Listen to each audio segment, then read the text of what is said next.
A dagger. What's the damage on a dagger? Hold on, y'all. You remember the diamond sand snakes, a somewhat known thieves guild in the large city of Per-Bastet, population 60,000. Your tenure in the guild has been somewhat productive, but it's the middle of a hot summer, very hot summer, one of the hottest summers there is. So things have kind of dried up, so to speak, in your coin purses. Recent news has come across of a forgotten city named a new Assur, which has been buried for many years in the desert, and it's once again been discovered by the blowing sands. It has uncovered part of the city. But with this discovery, the explorers, the scholars, the thieves, all the curious, the intellects have come to Per-Bastet to claim a part of the untold riches that are supposed to be in this buried city. But there's always a kink in the plan, it seems. The Golden Falcon Antiquities, a well funded archaeological team, has acquired exclusive rights to manage the excavation of the lost city. So this has put your guild into a frenzy as they try to manage a way around this pesky archaeological team of finding ways to actually get into this uh, unburied city. How as the morning starts out, news is a buzz. There's something going on as you make your way down the street in the city. It's already warming up, going to be another hot day in the middle of summer. As a young boy runs up to you, he hands you this flyer. He says, here, we're supposed to give this to everyone. Everyone, this is very important. Look for it. As he hands you this flyer and you look and start to read through it and see that it's from the Justicar, the keeper of law.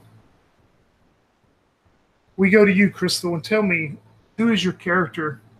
What do they do in the city? And what do they think about this possible job that's on this flyer? So my character name is Bradley Brooks, but everyone just calls him Brad Dog. He has lots of tattoos all over him. Some of his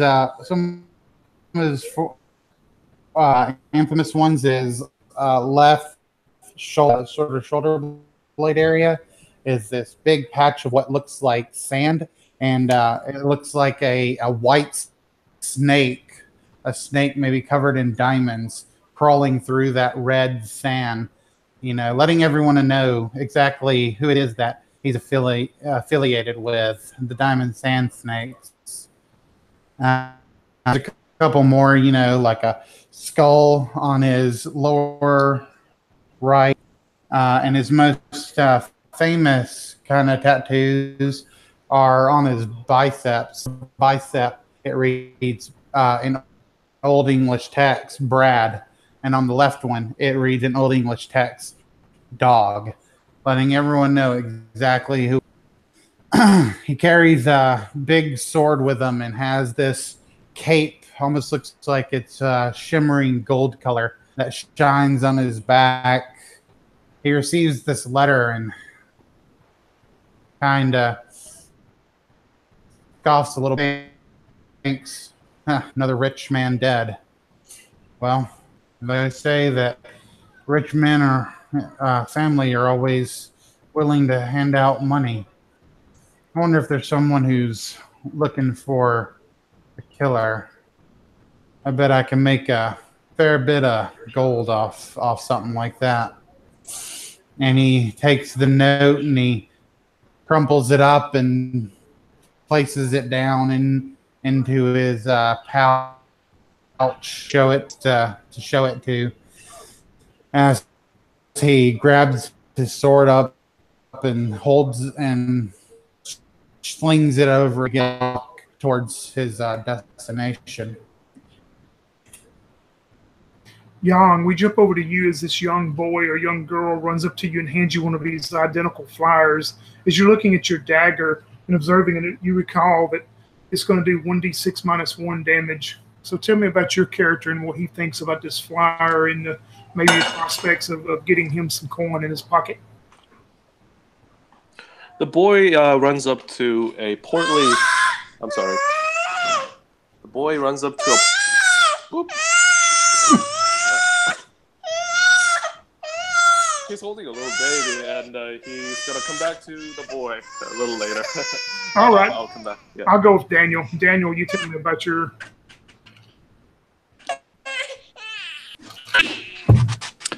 So I'm playing Zara, and she's currently at the tavern, in front of a tavern, drinking what cool drinks are provided to her by her many male friends who, for some reason, are charmed by her incredible personality and dancing. So when she gets the notice, she looks and kind of stretches a little bit. Oh, yeah, I am getting bored with these men. A little adventure could be good for me. Boy, get me my robes. And she calls to one of the men who's twice her age to go get her traveling cloak as she heads towards the Justicar's office. Or I guess the Thieves Guild is where she would go. All right. Mike, tell me about your character and what maybe they're doing this morning as the young boy or girl approaches them with one of these flyers. Habib is a cutpurse for the local guild, but he also works as a rover, which he's always keeping his ear to the ground, looking for a good score for the guild, checking things out, making sure what new things are coming into town. He's able to do this because he runs around the city in disguise as a street performer, mainly an acrobat, but also does simple close magic tricks like hiding balls under cups. And he's also seen as a juggler most times, running around juggling the 3 daggers that he carries with him. He's a younger fella, late 20s. Quite a muscular build, and seems to prefer to smile more than to talk. He looks at the young boy and thanks him very much and digs into his little purse and offers him a copper and says, "There's for your troubles, little fella."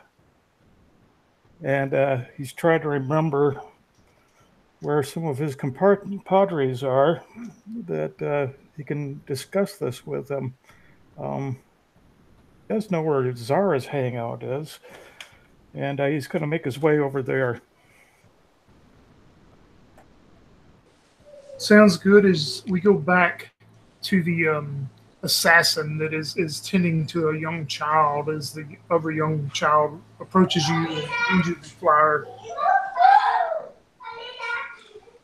So the young child approaches a portly, full-bearded man with bushy eyebrows under a well-kept turban adorned by a falcon feather. Loins of his dark brown, loose thobe is pulled up and girded about his waist. He has a bow slung across his back, and in his sheath is a dagger with a curved hilt.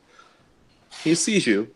He sees the little young man, and for a brief moment, you think that you feel a cold, murderous intent flash in his eyes.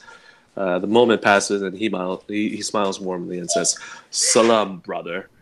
It seems like we are here for the same reason. You say that there's some sort of a opportunity to be had, some sort of a gain to be had. Tell me more."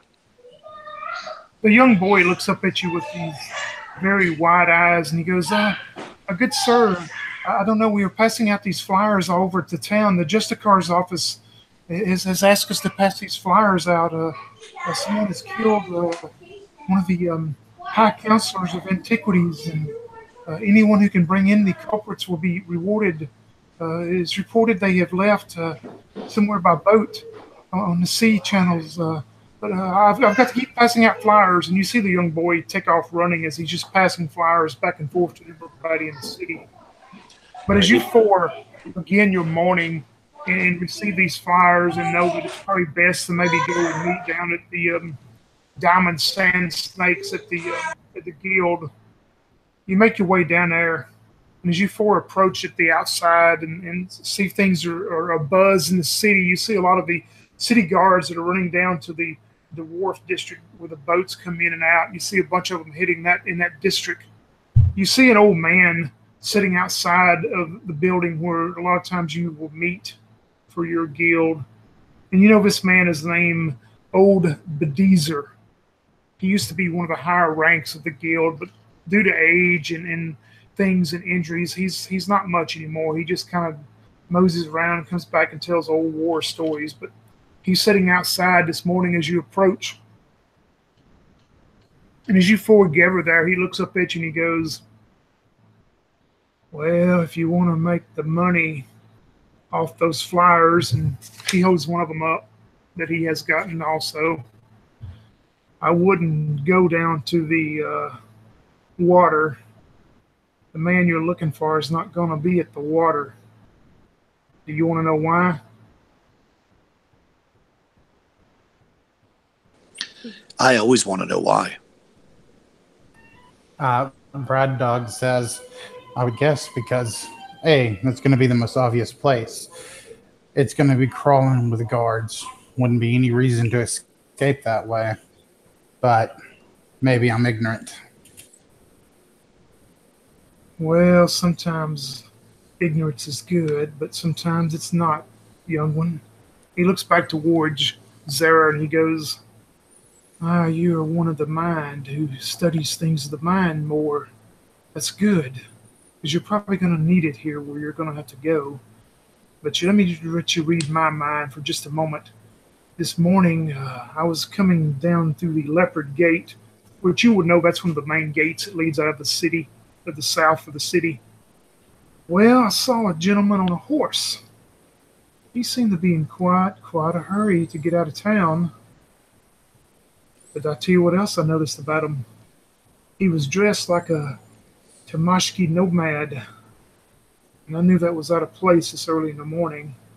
But what was really out of place was the blood that was running down his leg and dripping onto the sandy ground there. Go south. Go out to the crags and the canyons. That's where you'll find the assassin head, I'm telling you. Why would the Hamashi nomads have any reason to kill an official? Well, young one, you got to remember, I've been doing this a long time. Sometimes, and he looks towards Abu, and he goes, sometimes you use disguises, if you know what I mean. Ah. I also look at Abu. I'll look He at rubs Abu his- too. Yeah. And he makes the sound of a little monkey from Aladdin. Wow! Just kidding. He rubs his beard and says, well, he doesn't say anything, he just nods.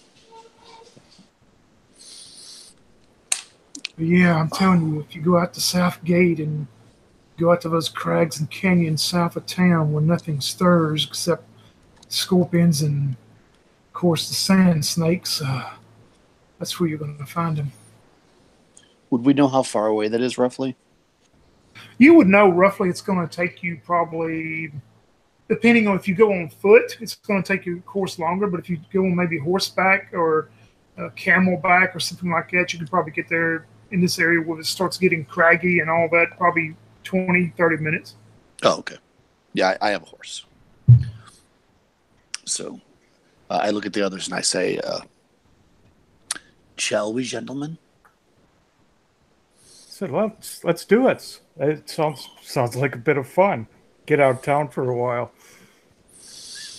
Indeed. Let me change. And let's meet back here in an hour. So an hour it is. Okay. Yeah, I'm going to go to the store and buy high leather boots. All right. And get my horse. What would you other three be doing while you know you've got an hour to gather any equipment or do anything that you want to do before you go actually in search of this reported assassin? Well, Habib is going to go get his traveling pack. I mean, he hasn't been out of town for a while, but he does have everything that he can neatly put together if he ever needs to get out of town quickly, with all his little bags of tricks and that, and his little donkey. So he'll grab that and, and do some street performing along the way and try to listen for stuff as he keeps an eye on the time before he gets back. All right. Brad's going to head to the local bar and slam down a few drinks. And before he meets up with the others, he'll also go to like a general store or something and buy like a few bottles of beer or wine or something to take with him. Okay. Abu returns to the guild and tries to ask around to find out if they know anything about an assassin being hired. Yeah, you go inside the building and maybe ask a few of the other members of your guild, and I'll tell you what, roll me a d6. 1. Whew, that's good, man. One of them tells you that he heard a story of every day in a tavern from some drunk members of another guild talking. You would know this guild is called the Desert Scorpions. And you would know the Desert Scorpions are mainly assassins.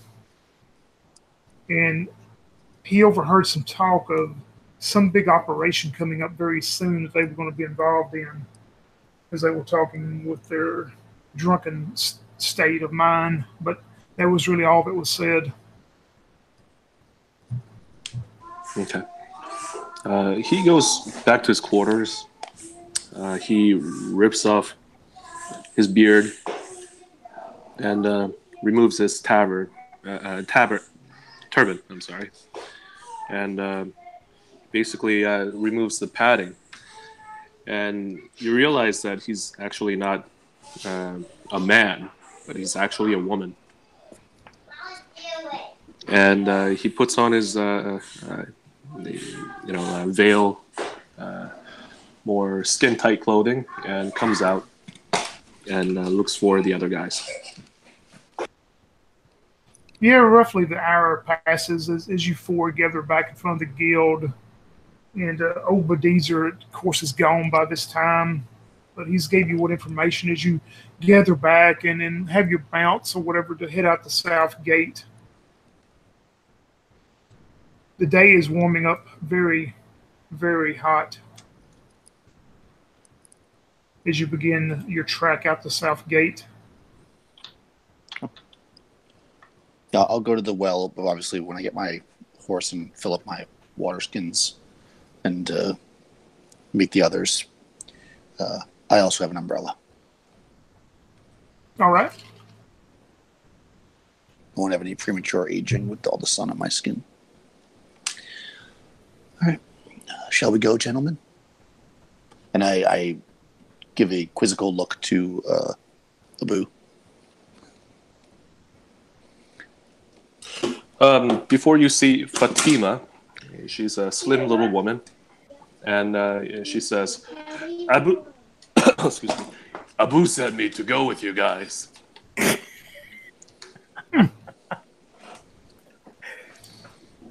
It seems like my talents are needed. Name was. Do you need a drink of water? No, I just naturally have a very deep voice.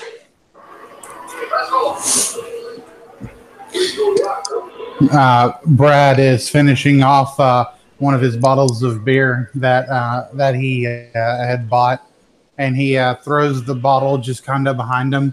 He doesn't seem to really ask too many questions about this new person.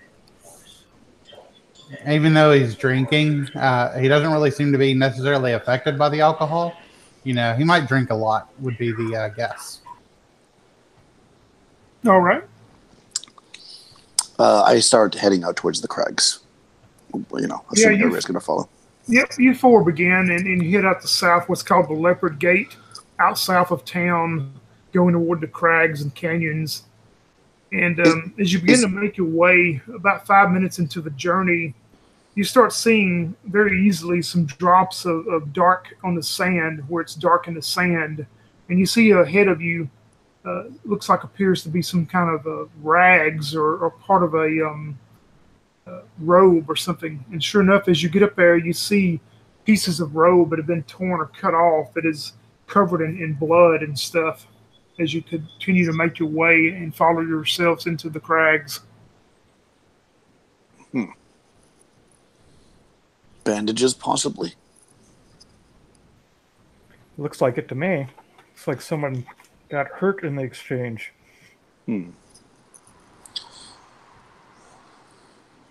Is anybody walking?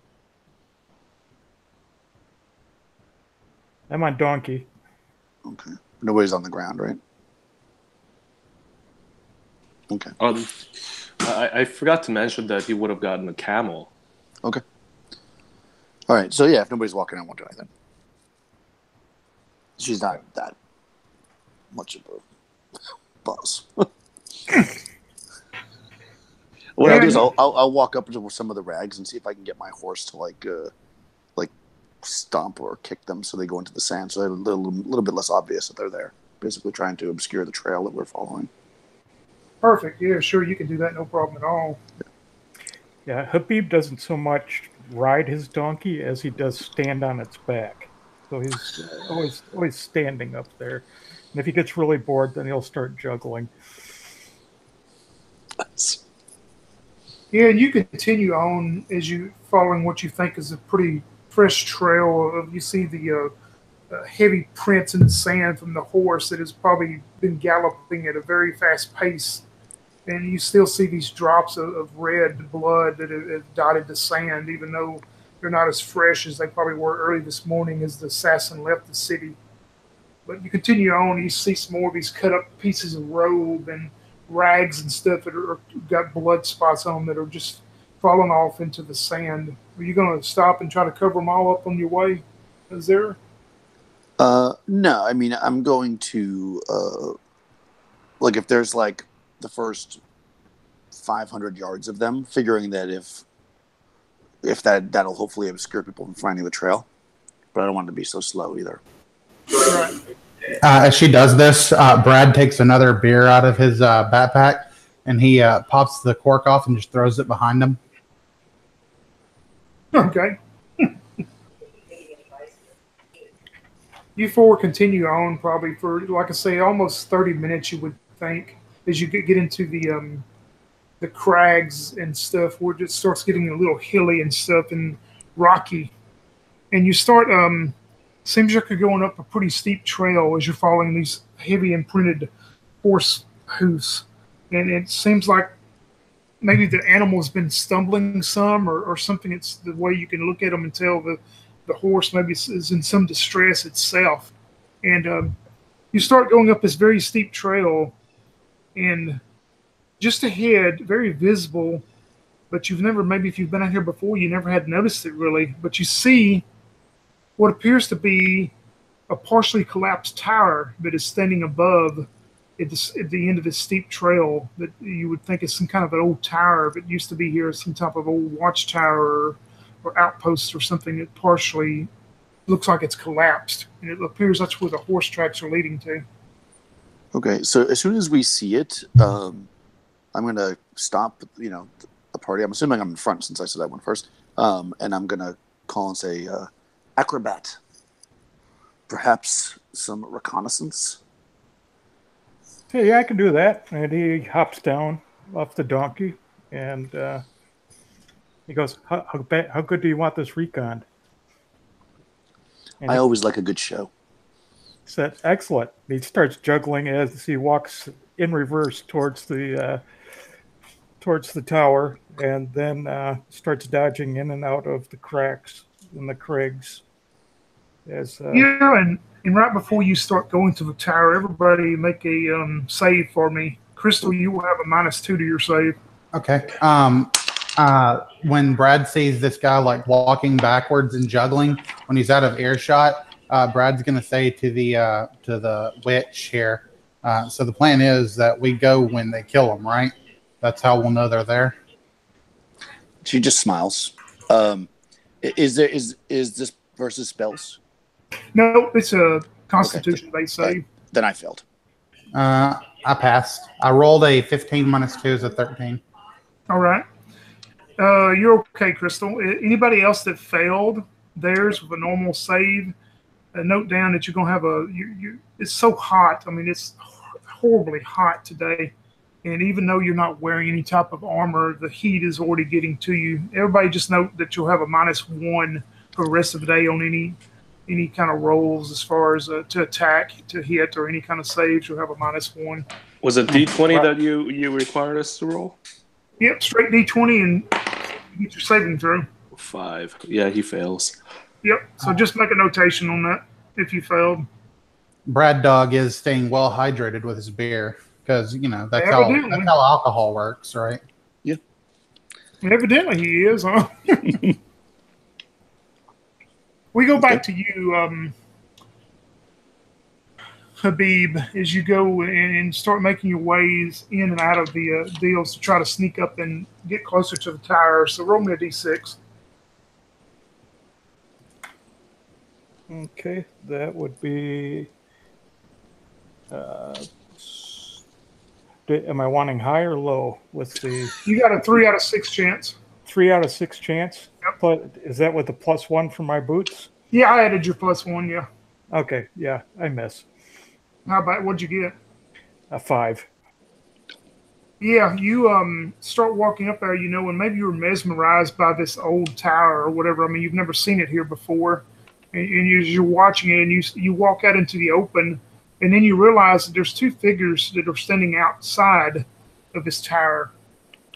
And they seem to be occupied by this horse that is laying down and flailing around and moving. And it seems that the horse is in some type of terrible distress. And you hear the figures mouthing awesome stuff. There's probably some very choice words. But you notice these 2 human figures are wearing robes of the Tamashkish nomads, which you would maybe find a little unusual themselves. But as soon as they turn and they look and they see you, and they don't say anything as they're looking straight at you. I will shout out loud, hello, fellow travelers. I was wondering, do you have any water? Yeah, and you're roughly, we'll say, about 80 feet from them. And you hear one of them yell back into a language that you would understand. And basically all they say is, no, screw off. I said, well, I can offer you some salt and maybe some water of my own if you need some. And I'm talking as loud as I can, hopefully alerting the rest of the party behind me that I'm encountering somebody. Yeah. Yeah, the rest of the party roll d6 for me. Okay. I got 6. 4. 5. Y'all don't hear a word. You think it's the wind blowing at this point. He's talking, and as he's talking, Brad is cracking another beer open. That's what covers it up, like whatever. Yep, it does. As you're sitting there, Habib, and you see one of these men take out this long curved scimitar from under his robes, and the horse, like I say, is flailing around and just, it's in all kind of distress. You see him just take the scimitar to the throat of the horse and just slice it. His blood starts pouring out in the sand. The other one who has been speaking to you, he just, motions for you pretty much to go on. I mean, he's not coming towards you, but he's just motioning you for you to leave. I'll say, well, thank you. Do you need help? I can go get some assistance if you want. He just keeps motioning for you to get the heck out of here, but you're not wanted anywhere around him.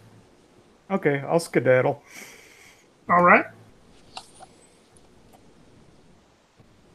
I'll go back as soon as I can inform them everything that has gone on and transpired.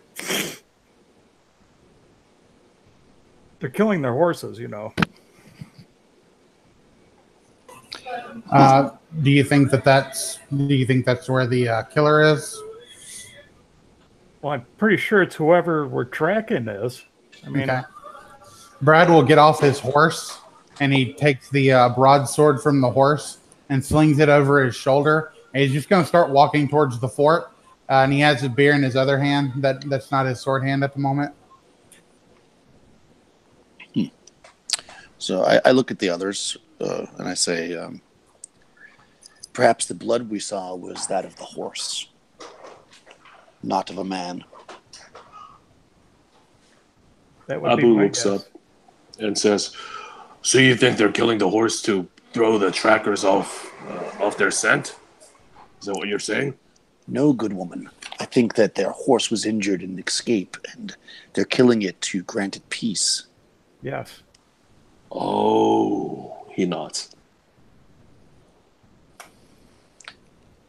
I didn't see anybody else with them, so Perhaps we should inquire what they know of the assassination. I could go running back up there. They know I'm around. I believe they also know our friend is around, as I kind of look towards Brad, who's like walking up there very brazenly. Yeah, at this point, you three, as you're in your discussion, you've noticed that Brad has completely turned and walking towards an area. You know, he's 20 foot ahead of y'all, so he's walking and probably be in the vision, probably in another 20 feet from him. What's he doing out there? He's gonna get shot by arrows or something. Does it look like there's another way that we could go around to flank this tower? Not really. It appears like it gets up to where this old tower is, that it was set in a location. It seems to be kind of in the open, so you would know it'd be kind of hard maybe to sneak around it without causing some type of rock disturbance or something that's going to get noticed. All right. So I look at the others and I kind of shrug, and then I start walking my horse forward slowly. Shouldn't we wait until the nighttime, guys? Well, I believe they're going to know we're here any moment now. Oh, damn. He lowers himself and tries to hide in the sand. Brad, do you continue walking? Oh yeah, Brad doesn't give a fuck. He's gonna, yeah. Yeah, you continue that over 20 foot and come to the little rise where Habib was earlier, and you see the two guys that are standing there over this horse that is now pretty still as the life is out of it now, and you see these two guys standing there, one of them still holding a scimitar out, and the other one turns and looks at you and speaks to you and says, pretty much, "Who the hell are you?" Brad will he finishes off his beer, and he tosses it just out towards the side. He grabs his sword with his other hand, and he just starts charging at them. Oh, God. As soon as you start charging at him, the guy who said that whips out a light crossbow from up under his robe and fires at you as you're surprised by it. That's definitely going to hit a 17. You'll I take don't know how I was surprised by it, but okay. I mean, I was expecting them to shoot at me. 2 points of damage is what you'll take as he shoots at you with the light crossbow. I'll just note, if it's not obvious, that when I see Brad charge forward like a maniac, I stop. I then All right, turn Brad, back. Brad, you're roughly about 60 God. feet from him as you're running towards him. The rest of the party now is probably 30 feet behind you. Awesome. Yep. I'm gonna. Can I close in that distance? Yeah. What the heck? I mean, If I did, I wouldn't be able to attack. Would I? I don't know. I already have my sword out. You're running, so yeah, you can make it up to him. And Okay, whoever shot me, that's who I'm going to go after first. all right. Let's see, does. Oh yeah, I forgot about that. Sorry. Okay, and I get a +1 to hit and to damage. Oh, nice. So I get a total of 19. Yeah, it hits. And I did max damage, so that's a total of 7 damage to this guy. No. I'm sorry. 8 damage. How do you kill the crossbow guy? Non-damage. That's my final answer. The +3.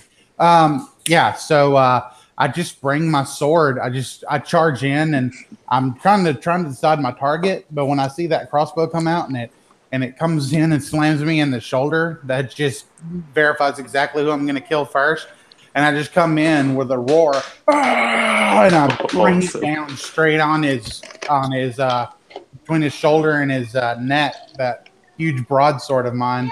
And I pull it out as I kick his body away. His body just falls to the ground, automatically dead. All right. Where did you get 9 damage from? I mean, you would have killed him anyway with the 6. I have a 2-handed sword as a D6 +2, and I have weapon specialization 2-handed, so I do a +1 damage. So it's a that's +3. Right. I forgot about the weapon specialization for the self sword. That's it. Yeah, but I mean, you would have got him anyway. But he falls into the sand dead as his friend standing out the scimitar is looking straight at you, and the rest of you hear all this going on. You're still probably, you're 30 feet behind Brad. As you come to the rise and see this going on in front of y'all. Can they see me from where I am if I come forward? Let me see if he's paying any attention to what's going on behind him. Nope, he's got his eyes. You see this one guy standing with a scimitar as he's set in towards Brad as he's starting to bring this scimitar up to swing at Brad. But like if I called his attention to me, he might be able to see me or no? Oh, you want to get his attention? Yes, I do. Roll me a d6. Okay. I got a 1. Yeah, the guy turns and looks at you if you yell something out, man. Okay, what I'm going to yell out is I'm going to speak loudly so he can hear me, but I'm not going to shout. And I'm going to say, I've come to tell your fortune, man. I could tell it with the entrails of your horse or with your own. Drop your weapon. And I'm going to try the manipulation thing, because why not? And intimidation. All right. So I'm trying to intimidate him, I guess, using Brad's craziness. Oh, he passed right on. He rolled right on what he needed, so he passes. Okay. You can kill him now, Crystal. It is up to him as he looks towards where you just did that, Zara, and he thanks for just a moment. And he looks back towards you, Brad, and you hear him say something as he runs back for the door of the tower. Oh, crap. Great. Is it our turn again? It's your turn. You're the closest. You're the only one that's close to him. Oh, cool. So I'm going to run after him and hit him if I can do that. Yep, you can run up to him as he's going into the lower portion of this old tower. All right, cool. So that's a total of 18 to hit. Oh, yeah. And I do 7 damage to him. You finish him off, too. Wow. All right, so as he turns to run away, I just laugh and slam my sword into his back, bringing him up and then impelling, and then I slam his body back down to the ground and pull my sword out. Everything is quiet now. I take a cloth from my pouch and I begin to wipe the blood off of my sword. The rest of you see all this happen. You're roughly 40 feet probably from where this happened. I start applauding. I'm gonna, canter down with my horse, and when I get close enough to not have to speak loudly, I'm gonna say, Bradley, dear, it may have been wise to capture them, as the reward is 300 gold pieces alive, only 200 dead. These men weren't the one we're looking for. These men aren't worth anything dead or alive, except whatever they have on their body. And he's going to start searching their bodies. Fatima digs her way out of the sand and dusts herself and walks over to Bradley and says, oh my, that was quite the display. I think I'm in love.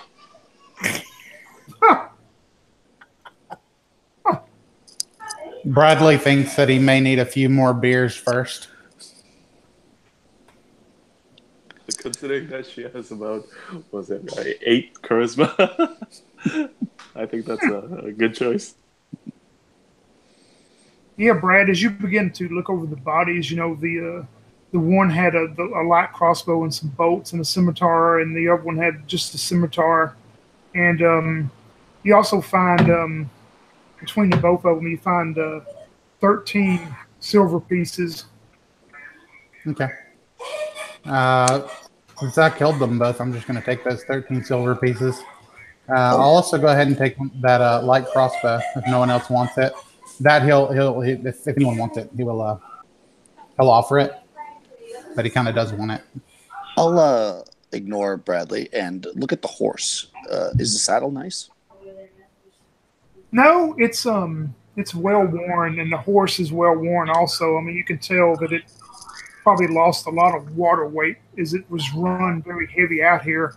But you notice something else about the horse as you're looking, and the flies are starting to gather up on the cut throat for the blood and stuff. But you notice in a few places on the side of the horse, you notice there's these big whelps on it that have kind of risen up, almost would look like a huge pimple in a way. I mean, it doesn't have a head to it, but it's just these big whelps that have come up on the horse itself. Like it's been beaten? It appears to be recent. I'm sorry to interrupt, Tony. Go ahead. It appears to be a recent. I mean, it appears that they haven't been on that too long. Okay, does it look like it's from a beating, or does it look like it's some kind of a disease or infection? Some kind of probably disease or infection deal, you would think. Yeah, I will cover my face with my veil, and I'll say, "Don't eat the horse." And I specifically look at Bradley. Is it some kind of an insect sting? Like a scorpion sting? Well, there are scorpions around here. Well, don't assassins use scorpion venom? It got a little sloppy. Oh. Sorry, Tony. I just wanted to ask real quick, Tony. How many bolts did I find with the crossbow? Oh, let's see. He had 11 left. Okay, nice. Okay, that's all. Thanks. All right. So at that, which was a very smart observation from my colleagues, I'm going to, keeping the veil in front of my face, I'm going to look at the welts more closely. Does it look like there's like a pinhole in it, like it's a sting, or from like an arrow or a blowgun or anything like that?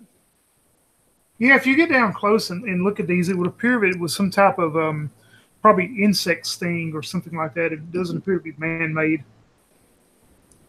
All right, I relay this information. Well, that's less than ideal for us. That's a lot of poison. Indeed. You know, while I was back in the guild, I was asking around a little bit, and they tell me that they saw some of the folks from Desert Scorpion poking about.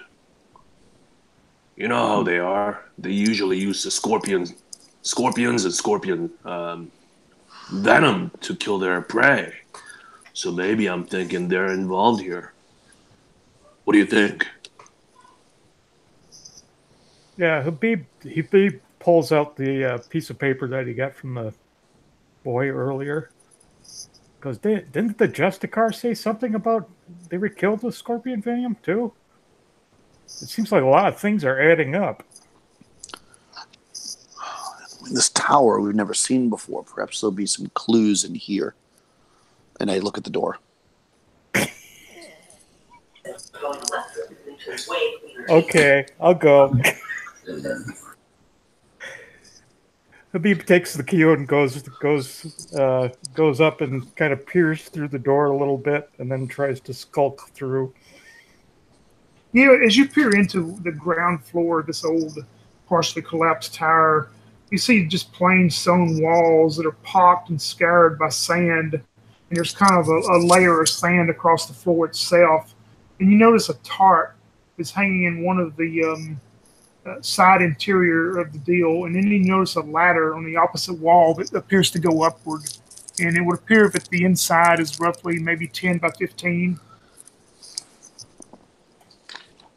Okay, I'll poke my head back outside, and I'll put my finger to my lips, and then I'll relay the information quietly. Then I'm going to head towards the ladder real quick and make my way. Yeah, up. and once you enter the room, you start seeing where there's been a bunch of foot traffic through here. With sandals and different type of summer type shoes from humans and stuff. But there's been quite a bit of foot traffic, and some of it's leading to where this tarp is kind of swinging in the breeze, and appears that some of them have been going up to the ladder also. But you don't hear anything at this point.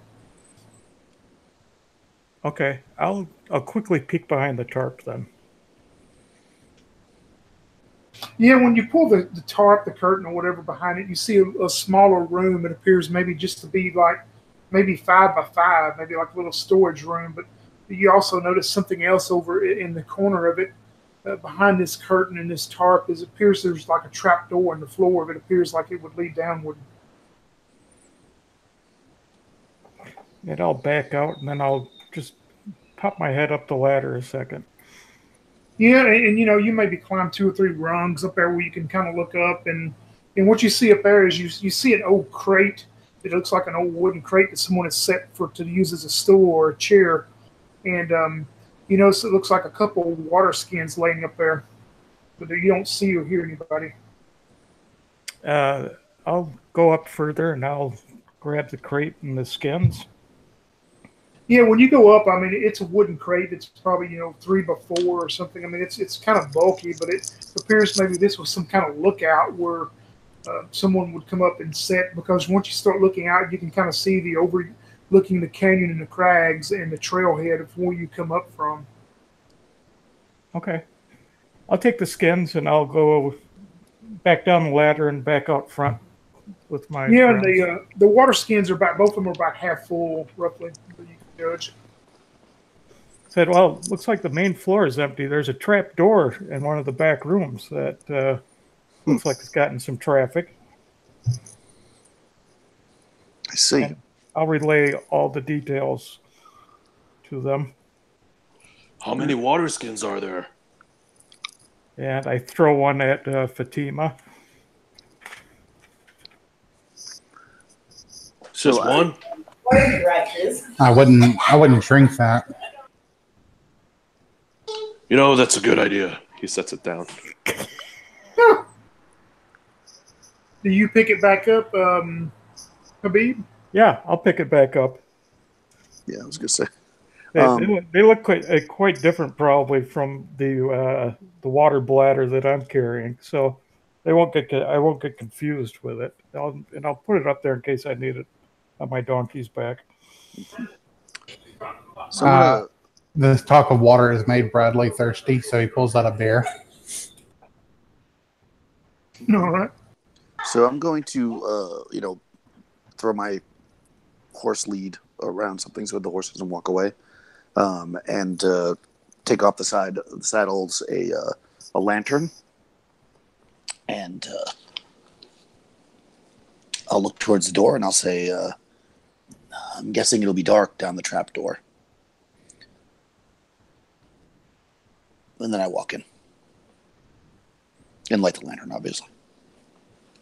Yeah, I'll be right behind. Yeah. Yeah. If you have your lantern lit, then I won't light mine. Yep, so I grab my lantern in like a little sack that I have that has my other stuff in it, and throw it over my shoulder and approach the trap door. Is it just a wooden trap door sitting on a dirt ground? Yeah, it's just a wooden trap door with a iron ring that you would just pull it up. Mm-hmm. So I look at the obviously stronger than me Bradley, and I step to the side. Brad will look over to the thief character and say, check it for traps. Check it for traps. Yeah. He walks over and looks at it. He goes, yeah, let's see how all this goes. You're pretty confident that it's not trapped because it appears that this is used quite a bit. Yeah, I don't think it's trapped. All right. If you're Brad, afraid, man, simply tie a rope through the loop and step back. And then I step back. I'm not afraid. I'm just not stupid. And Brad will reach down and grab the handle and he'll twist it and pull it up.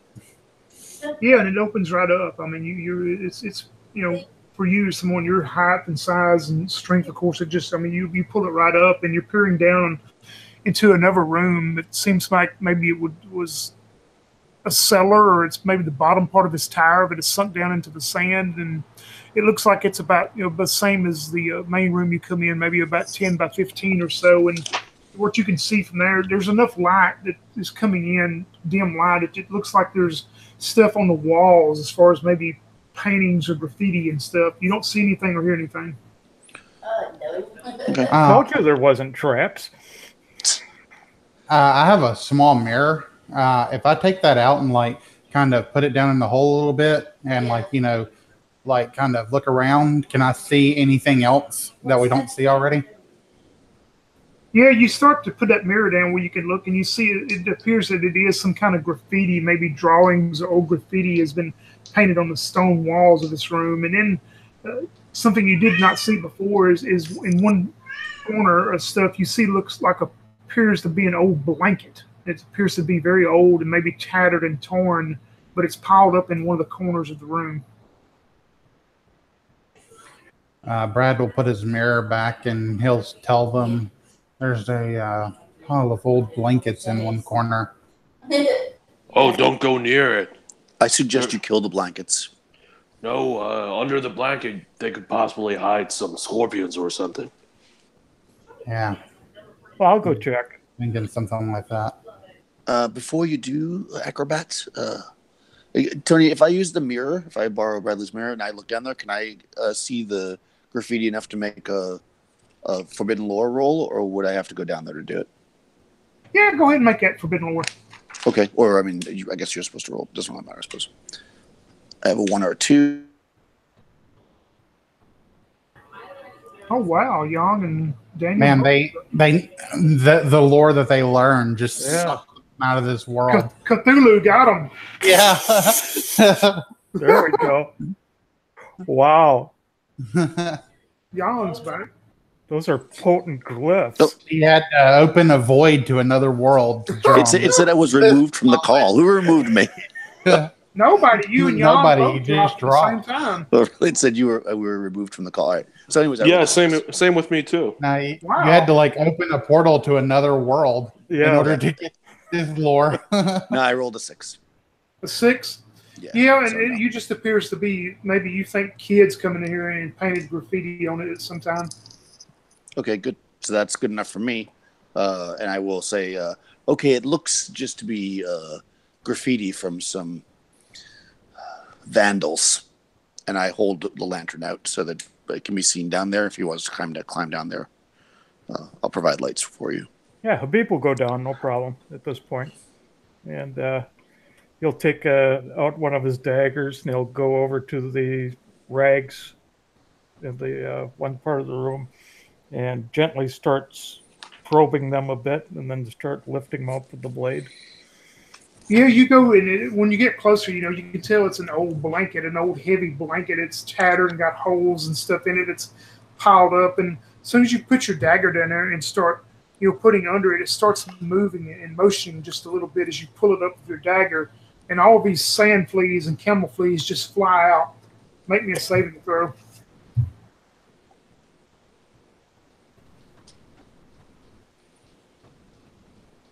Oh, that is a 16. That's a save. Yeah, you're able to just swing, almost cut yourself probably with your daggers. You're swinging and getting them all out of the way as they just scatter and scurry everywhere across the room, the floor. I'll cough a bit, go, nothing but a bunch of fleas down here. Did he throw the blanket to the side? And if so, can I see what was under it besides that? Is there another trapdoor or anything? Yeah, when he maybe, in haste also flows the blanket to the side, the room is bare. I mean, it's where he was at and where they will. You see a bunch of more footprints, though, recent human footprints and sandals and stuff in this room, but you don't see a trapdoor or anything at this point. Does any look like they're just walking right into the wall? It does. I'll go over there and start feeling around, looking for any mechanisms or traps or... Yeah, you find what appears to be maybe something that would open up a deal in the wall. And now I want you to roll me a d6 for the next thing. Okie doke. Well, that's a 6. Yeah, and you start, using your expertise and things, and you're pretty sure where you start feeling along the wall there that you can feel, and you open up a door. And sure enough, you get your hands in there and maybe start moving and sliding as the rest of them maybe are coming down into this room. And all of a sudden you hear as something activates, and you hear something like tumbling, very heavy, that's tumbling down. Seems to be a stairway. But what you hear as you go back to being in the city again is you could hear the church bells and some of the churches that are ringing and the mosque and stuff that are ringing. And you hear this loud bell sound ringing and ringing as it's tumbling down these stairs. And as you push the door open enough and able to look down, you see these stairs going down, 10 feet or so. And it appears that it goes into some type of a room down there. It's pretty dim lit, though. Bradley says, well, you better let me go first. They know we're here now. That I guess so. Did anybody else hear that, or is it just the ringing in my ears? I heard that. Yes, I heard. Yeah. Go ahead, Brad. Brad dog, Brad dog, Brad dog, Brad dog. Yeah, Brad Dog will take the lead. He has his sword slung over his shoulder, and he finishes off his beer and tosses the bottle to the side again, and he'll start going down the stairs. He looks at the other guys and says, guys, he's so dashing. If you like you that. need a shave. Brad, you maneuver down these stone stairs, and like I say, it's very dim lit. As you come into what appears to be a widening, coming into like pretty much like an open cavern area, you see what made the noise. There's this huge brass bell that was rigged somehow on that door, and it was activated by Habib, who did not see the string that was running across of it. So this brass bell has tumbled down these stairs and reverberated the sound through the whole cavern. But anyway, as you move into this cavern, everything appears to be just a natural state. It's more of a cave or cavern. Some of the floor has been smoothed out, though, and it's pretty wide passage. It's roughly 20 by 20, roughly, from what you're looking at, but it's very dim lit, and you see shadows along the wall from the dim light. But you see some torches that are put along through there, but it's like I say, it's so dark, it's still dim light, so you're going to know that you're probably going to need more of a light source if you want to see any further than 10 feet ahead of you. And you also notice that's looking to the east is what you're looking at, and you see the cavern swings back around to the south also, and it appears that there's something set up against one of the corners of the south corner. All right, I have a question real quick. Would I be able to light a lantern and just put it on my side somehow so I don't actually have to carry it? Are you just carrying a sword or what? Yeah, I'm carrying my sword in one hand right now. Well, I have it slung over my shoulder. Right. And I have one hand free, but I mean, if I need that for something else, So I would like to be able to. If you're going to carry it on your side, it's not going to illuminate any more because, I mean, the main area of the light's going to be going downwards more than outwards. I guess that makes sense. All right. Well, then I'll.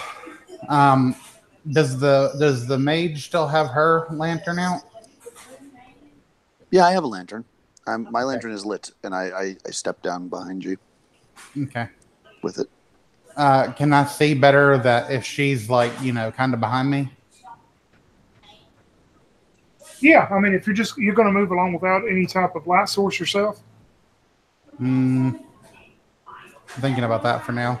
I don't want to break my lantern or anything, So if the combat comes up, I'm going to have to grab my sword. So.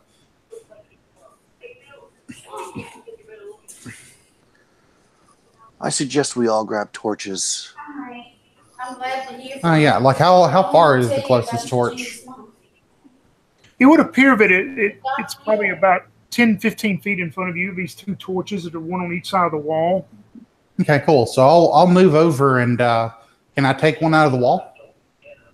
Yeah, you reach up to grab this side of the wall, and you hear something is triggered, and this crossbow bolt goes flying by you that comes from the south area and misses you.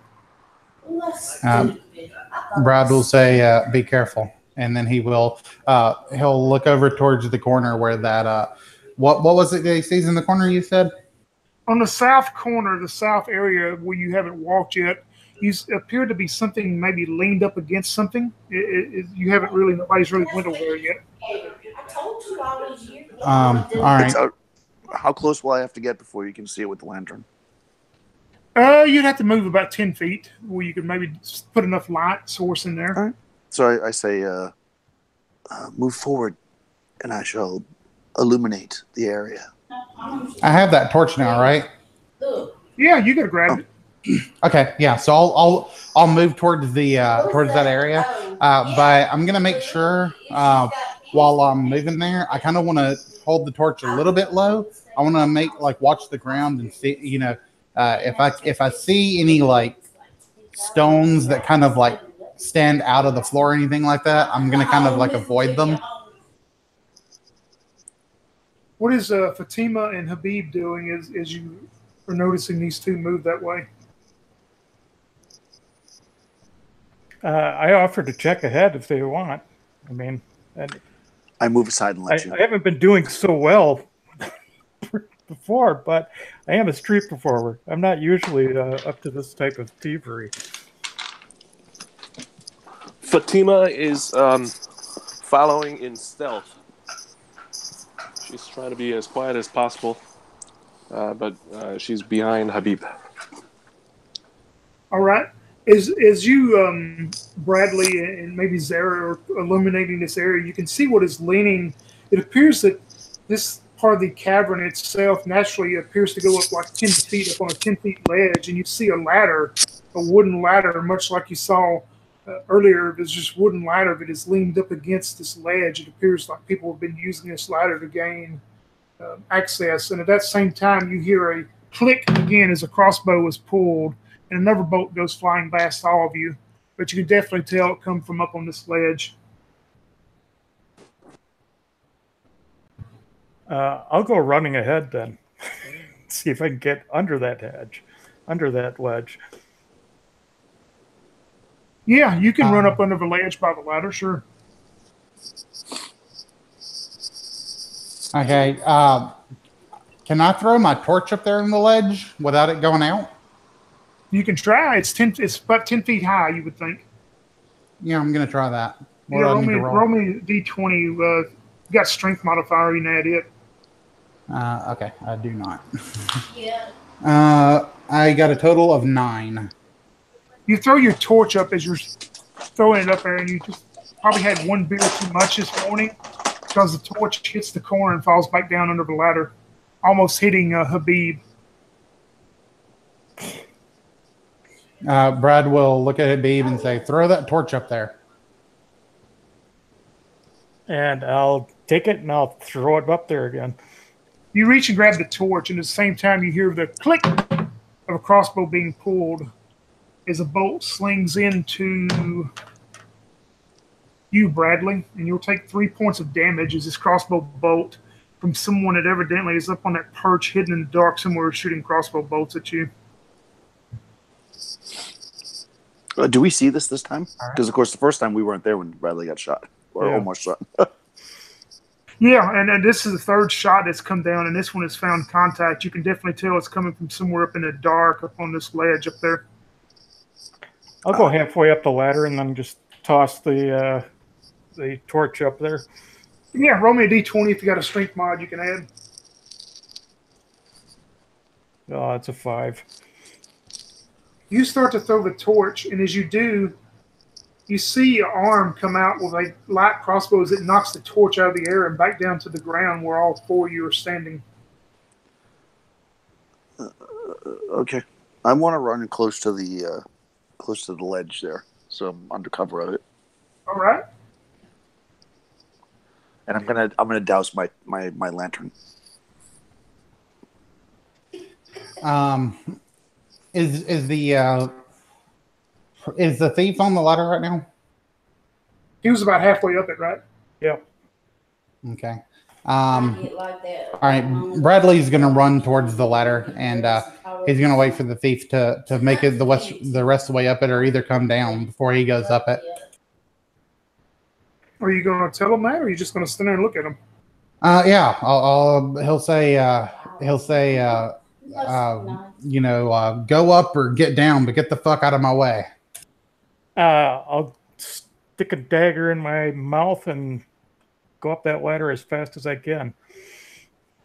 Okay, we'll start with you, Habib. As you start your way up that ladder and make it to the top, it's pretty dark up there. You see on further past, it appears like this area is probably about 10 by 10, but you see on further past there's some dim light coming from behind here, but you hear some commotion and you see this figure come out in these dark robes, has a dagger in his hand. So let's see. For now, we're going to say, Bradley, you're going up the ladder. Habib, roll me initiative, D12. That's an 8. Bradley, you're going up the ladder. Roll me initiative at 9. Whoa! I didn't finish. Roll initiative sorry. and add +2, so you get 11. Yeah, 11. All right. The other two are down there watching Bradley go up the ladder. Habib, as you come in eyesight of this figure that runs at you with this dagger, he's dropped the light crossbow and he runs at you with this dagger. But somehow he misses you as you're standing there, so it is up to you now, Habib. Did he throw it at me, or did... No, he run at you and tried to stab you with it. Okay, I'm going to, since I'm kind of in a crouched position, I'm just going to come right up into the groin. All right. With the dagger. It's a 17. Yeah, that hits. 5 points. Tell me how you finish him off real quickly. Well, as I find the tenderest part of his thigh, I'd run it up in there, and I quickly slash up the leg and across the testicles, and then with a spray of blood, he collapses due to the weakening of the muscles, and I kind of roll him off to the side. Perfect. Bradley, as you get to the top of the ladder, you see the ending of this is the blood is spurting out, and you see Habib just roll this guy off to the side of it and turn and look at you. Bradley will say, nice job, and he'll pat his shoulder. And he'll pull out a beer and offer him a beer. No thanks. He'll crack the beer open and start drinking it himself. But someone want to throw that torch up here? At that, I will pick the torch up, and then I will walk up like 2 rungs and hand it up there. Okay. And then I'll squat back down and relight my lantern while I'm waiting for Fatima to get with us.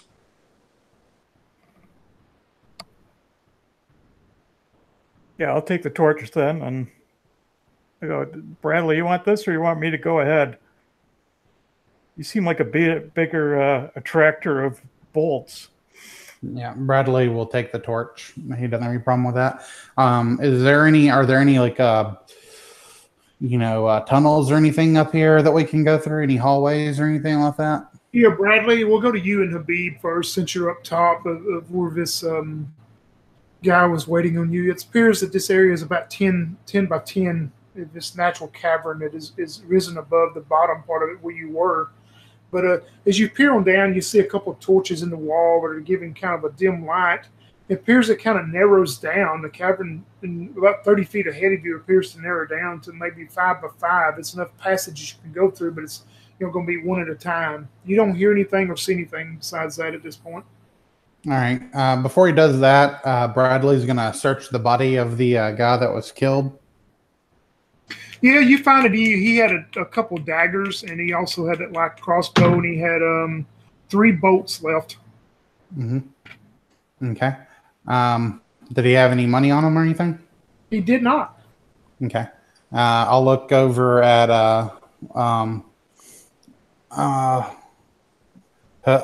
Habib, whatever his name is, and I'll say, "You want this light crossbow?" No, I think I'll just take the daggers, though. All right. You He'll never take have the enough of those. Brad will take the bolts off the guy then. Yeah, as you two are doing that and going and looking, we go back down to where Zara and Fatima Abu are down bottom, and you hear your companions up there, going through and trying to figure out what's up there. What do y'all want to go up the ladder, or what do y'all wish to do? It's quiet from on down where you're at. Is like I say, it's a pretty big area. That part of the cavern, but it's quiet. Yeah, Fatima joins up with the rest of the party, and looking at the bloody body that's on the floor, he picks up the clothes and looks to the other guys and says, "Wait, guys, what if I disguise myself to look like one of these guys, and I act like you captured me? Would that help at all?" Couldn't hurt. That sounds like a marvelous plan. Depends Although on usually how it's much- the other way around, where you pretend like you've captured us. Yeah, it depends on how much they care about their people. Well, While you're I- stripping him, though, uh-huh. perhaps we should check the body for any signs that this might be from the Scorpion gang. I've heard they mutilate their bodies. Yeah, he checks Well, the body. If he mutilated his testicles, you're not going to be able to tell anymore. Oh man, the pantaloons are kind of bloody. It's gonna be I don't know if I can put this on, but he does so anyway. So after a little bit, do I have to roll? What was it? 1d20. Were you trying to disguise yourself? Yeah, to disguise myself as the guy who was dead.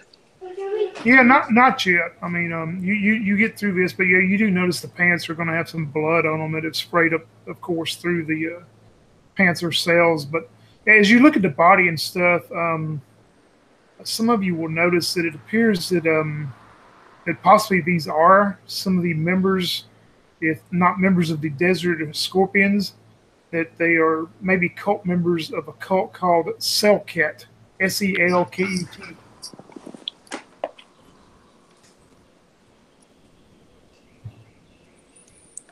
Interesting.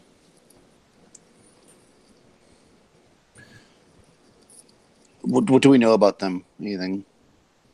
You would know if it's just one of the local cults that's fairly big. You would know they also worship like a scorpion goddess.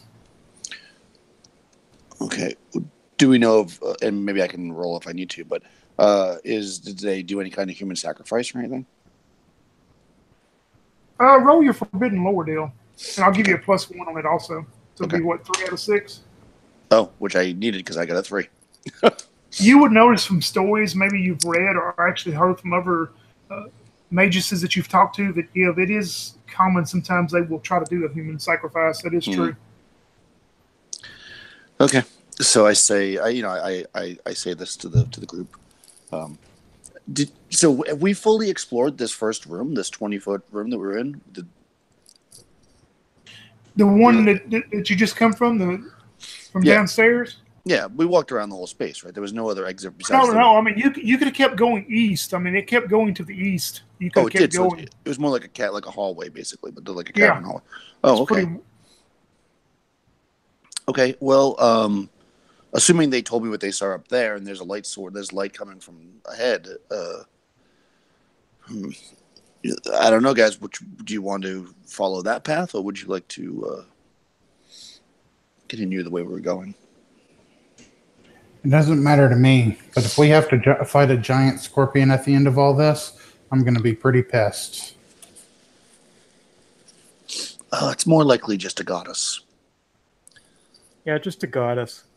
Nothing to worry about. Let's take a few steps in the direction where the assassin came from and see if that ends in some kind of a chamber. I'll go do that. Yeah.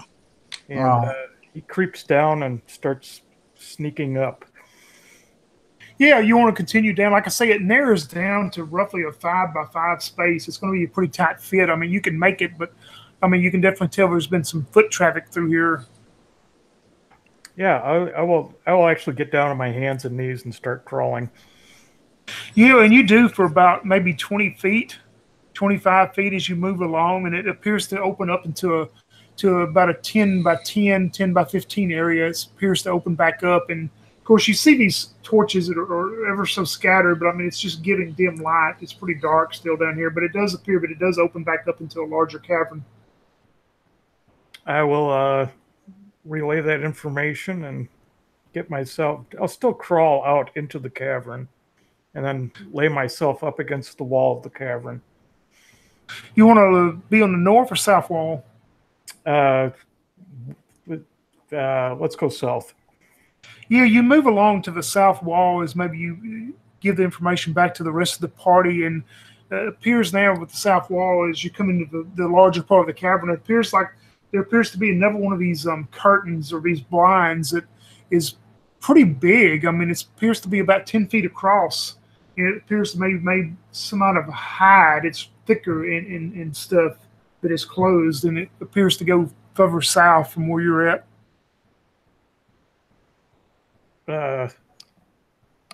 Hey guys, you want to come and we got a lot more up here. Does anybody want to come with me, or do you want me to still just go ahead? And he'll kind of cross to the north side, check out that area. Yeah. Yeah. I'll go crawl ahead. through. I'm sorry. I'll as soon as he like went into the larger chamber, I would have started to crawl through. Yeah, we'll say the rest of y'all are making your way, through the tight portion of it as he moves to the north wall. And sure enough, when you move to the north wall, you get a better eye view on the south, and you see what appears to be a large curtain that is pulled like 10 feet across, and it's not moving. I mean, it's just closed. You don't hear anything or see anything. There's like some wooden crates and stuff up appears to be a little niche up out of the north wall there. Maybe some storage crates and stuff, barrels and things, but you don't hear anything or see anything. But it's a pretty big cavern where you're at, Habib. It's roughly 10 by 15, 10 by 20. I'll take one of the. I'll relax a bit more and just get up and walk over towards the crates and barrels while the other people assemble. Yeah, and roughly you see food stuff, drink stuff. I mean, it looks like food and water and different amenities like that. Is this curtain up here? The closed curtain, is it in the area we're at? Not yet. You're not there yet, no. Okay. But that's all you find in the crates and barrels is the three of you are coming along, and y'all come out into this open cavern, and you see a Habib up looking through these crates and barrels. And now looking to the south, you do see the curtain, this big hide curtain that is pulled about 10 feet across. Brad will take his sword and I'm guessing there's rings at the top, keeping it closed on a pole, right? Yeah, they've got it rigged up some way, pretty much like that. So Brad will take his sword and he'll where those rings are, he'll touch his sword and just jerk them back with his sword. And when you do, you pull it back and the curtain starts, flowing back enough you can look behind it. And you see a bunch of bed rolls and water skins that are laying around. It appears like this was some type of area where they rested or slept at. I start stuffing my mouth with dried dates. Can I look around the area? Are there any bags with anything in them or anything like that? Could I search this area? No, it's very sparse. Like I say, when you open it up, it's probably roughly a 10 by 10 area that goes into the wall of this natural cavern, and it just appears that people come here to probably sleep or rest or whatever. It's very dark, but I mean, once you start walking in, all you find is bedrolls and some water skins laying around. All right, sounds good. This must be one of those traveler's catches. And he's still propping his mouth full of dates. They probably not stay here a long time. They got supplies here just in case they need to hang out for a while. You notice also the cavern continues on, Habib, as you're over there going through the food stuff. You notice the cavern, it narrows back down to roughly a 5 by 5 as it continues pretty much south, almost southeast. I'll just lackadaisically start heading down that way. If I search these crates and stuff, can I find any alcohol in them? You do find some. Is it good or is it cheap stuff? Oh, it's about what you're used to. Cool. I'll load up my bag as much as I can. What about Fatima and Zara? Do y'all follow along as you see Habib go up there, or are you going to stay there with Brad and go through stuff? No, I'm following Habib.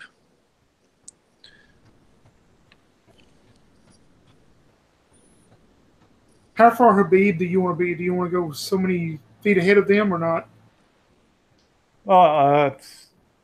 How much illumination do I have at this point if I'm that far ahead of them? It's very dim through here. You just see one torch on each side, but it appears maybe you can get a glance. It appears like in about 30 feet. You can see maybe it opens back up again after if you go about 30 feet. Yeah, I'll keep going up, and then once it gets to the opening, I'll flatten to the wall and kind of start peeking again.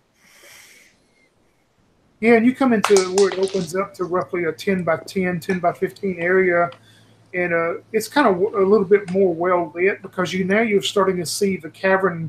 There's a area where you can go back to the north, or you can continue pretty much southeast.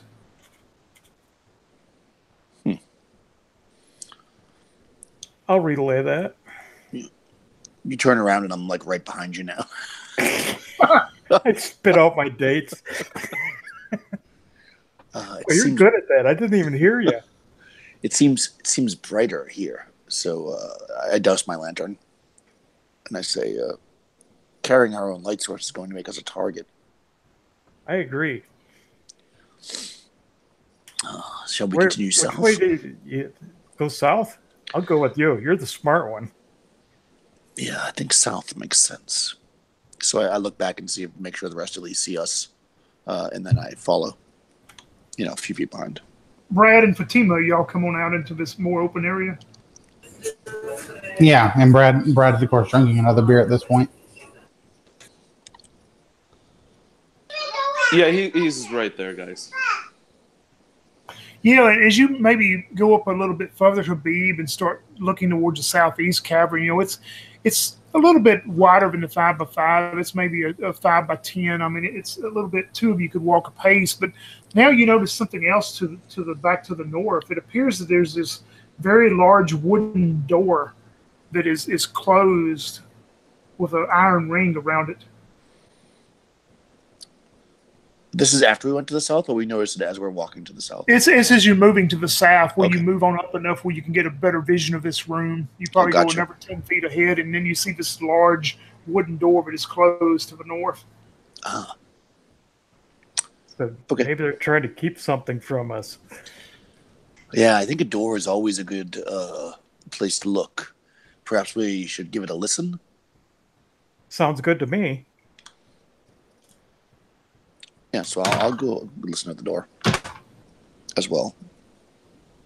Zara, you go and listen at the door. You hear absolutely nothing. And maybe as Habib goes up, as you tell Habib that, Habib, you hear just a slight movement in there. I mean, you can't tell, but I mean, you hear maybe just a movement of something. Okay. What kind of lock is on this? Is it All locked, you or is see, it just- all you see is this large iron ring and like one of those slide bolts. It doesn't appear to be locked. It just appears like this iron ring is the handle on this large slide bolt is closed into the cavern itself, where you'd have to, jerk the bolt back to open it. And the bolt is closed right now on Yep. our side. Yep. Yeah. A door like this is typically to keep something in, not out. That's exactly what I was thinking. And maybe we don't want it out here. Do you have a drill in your kit that we could drill a hole and look through? And he pulls out a couple of silk scarves and a couple of little silver cups and some balls, and then a mirror. And not seeing any drill. I do have these picks. I could probably throw these picks around real fast and maybe drill something through it. She smiles and looks back at Fatima. Master of Disguise, have you got a drill in your kit? I was just distracted. What's going on? There's a large door here that we'd like to see to the other side. It'd be nice to look through, but my magic doesn't offer me that. So perhaps a drill in a more mundane. Or I could just open it and take a peek. I think that's a bad idea. Oh. Well, hold on a second, guys.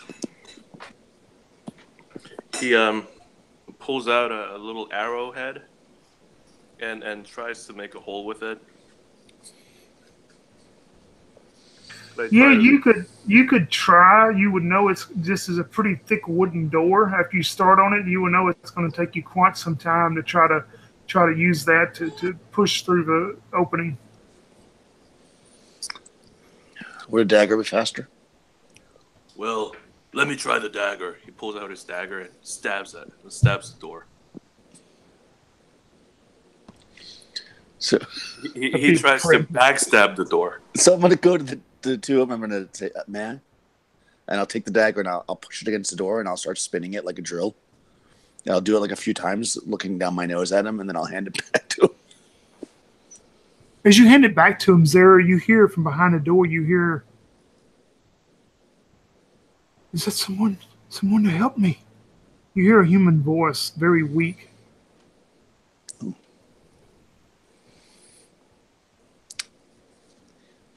Who lies beyond this door, may I ask? You said something that we don't want to let out.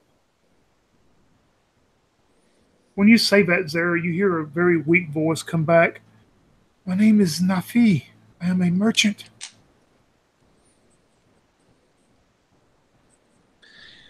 So, all right. So I'm going to ask Nafi some pointed questions about these, since I'm basically live in the town. I'm going to drop a few names or something and see if Nafi knows people that I think that he should know if he was a merchant.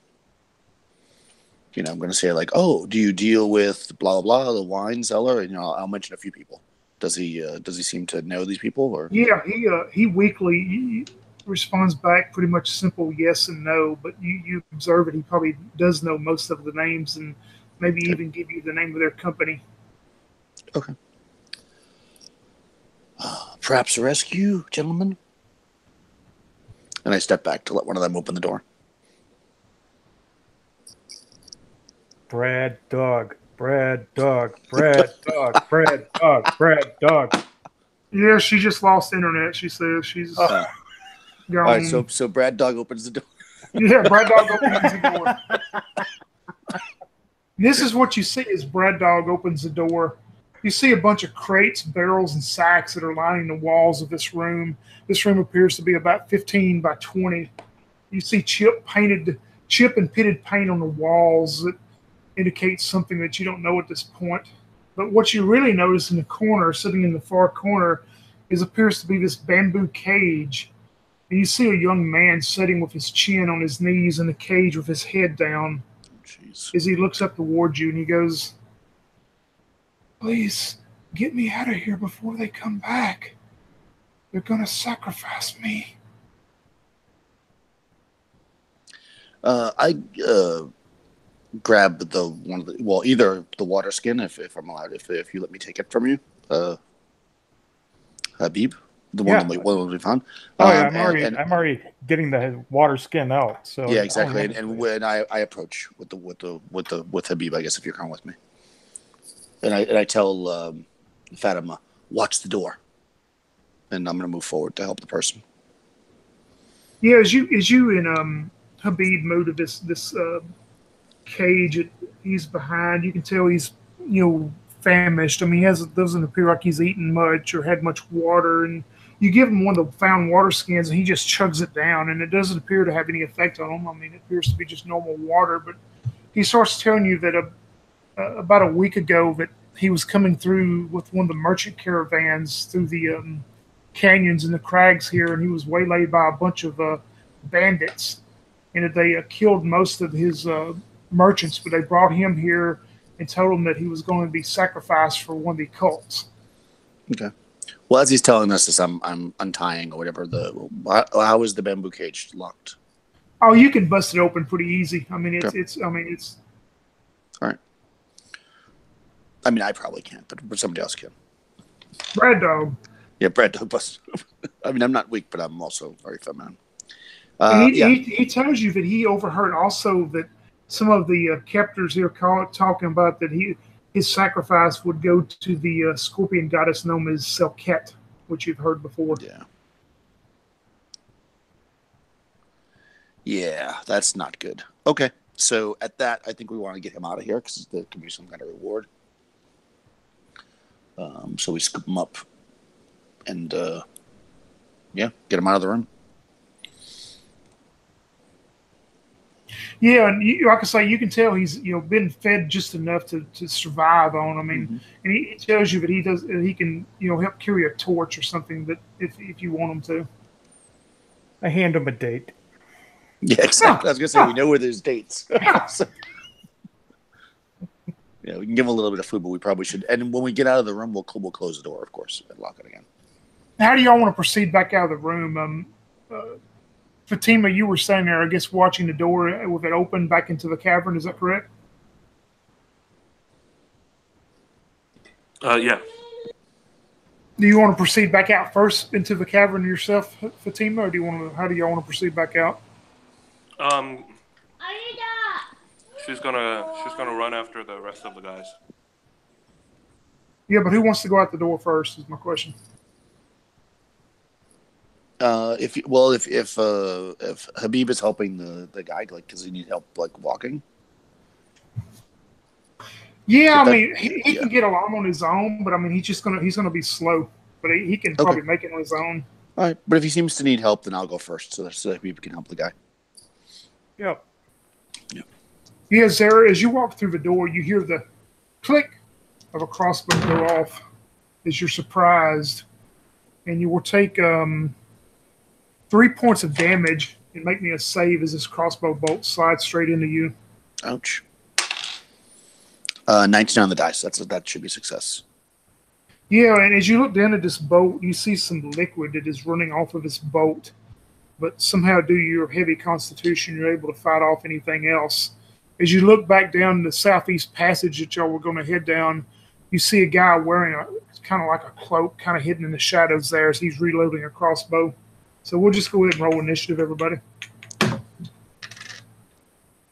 And Yang, what did you get? Is it 1d6? Nope, D12. Straight D12. D12.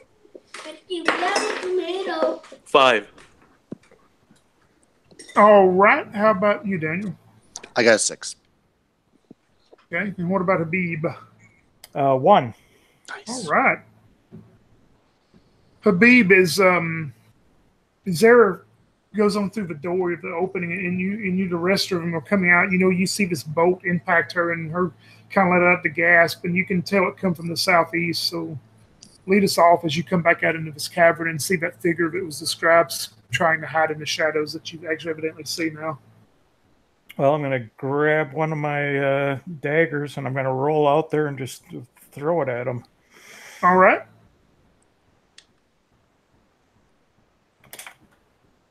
Ooh, that's a critical miss. All righty. We go up to you, Abu. What would you like to do as you come out and see this going on?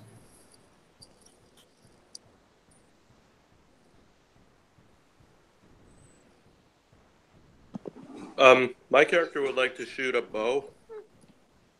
Yeah, this guy's roughly 15, 20 feet southeast of you, so that'd be you can do that. 15. So is it at a close range? No, the girl. Yeah, it is. Oh, Yeah, so he's going to shoot. Hold on. Roll 17. Yeah, you hit, man. For sure. Okay, I believe that's 1d6. 3 points of damage on the guy. The short bow?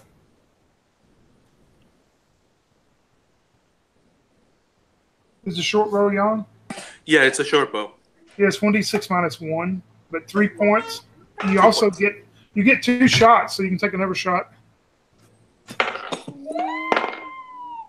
5. That's a wild miss. All right. That was a 5. Okay, yeah, that's definitely a miss. Zara, we jump up to you.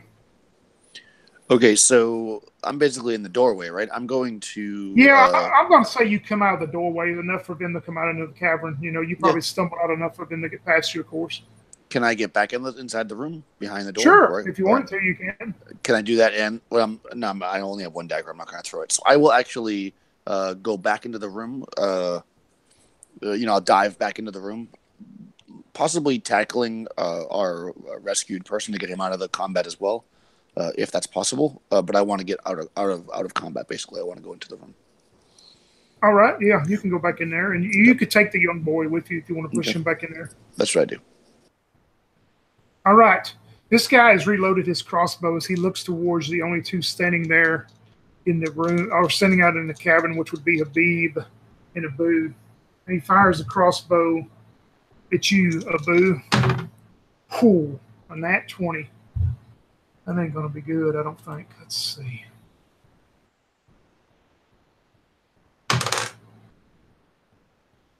Oh, no, that's not good at all.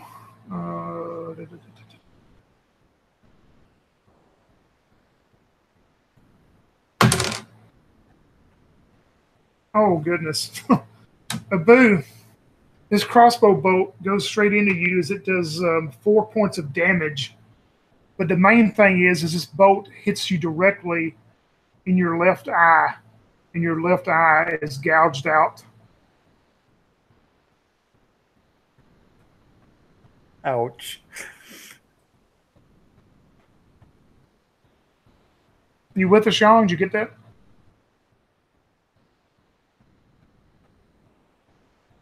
You're muted, Young, if you're trying to talk.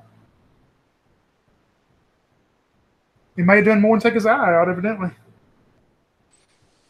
And that was the one beautiful feature on her.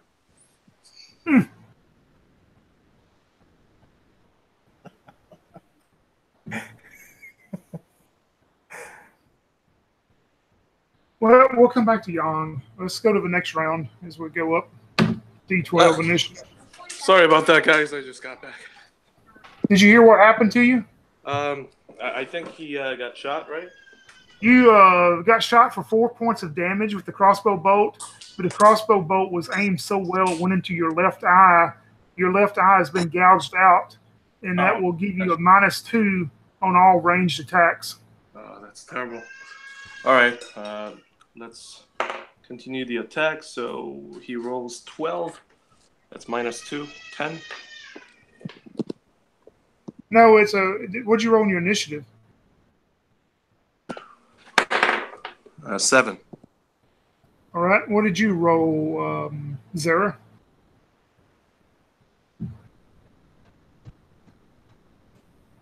Sorry, my phone closed again. 6, same as last time. All right, and what about Habib? 2. Habib, you're just a slight second ahead of this assassin standing there trying to take all of you out as you can go first. I'm gonna grab another dagger and throw it. So that's a 5. Yep, the dagger goes flying off in the dark as he moves just enough. He's reloaded his crossbow and he takes aim at you now, Habib, with this wicked grin on his face. Whew, almost another crit, 19 on the die. And this bolt strikes in you for max damage of 5. This crossbow bolt hits you for max damage. As we jump up to you, Zara, as you're inside the room, and you probably hear your companions up there yelling out as they've both been hit. Okay, so I'm going to. This room is full of like stores, right? Yeah, there's a bunch of stuff in there, crates and barrels and all kind of storage stuff. All right. Well, I'm going to grab a flask of oil off my belt, or my little bag that I have, rather, and I'm going to stick my head out of the, behind the guys, and I'm going to whip it down at him and try to hit him in oil, and I'll deal with lighting it later. All right, so you're going to throw a flask of oil at them? Yep, that's my plan. All right. Yeah. And I'm going to say, "May the gods bless you," as I throw it like holy water. 14. Yeah, that hits him. Okay, so he's splashed with oil. I mean, it's not on fire or anything, but. All right. Yep. We go to the next round then. Oh, he's rolling good. Abu, what'd you get?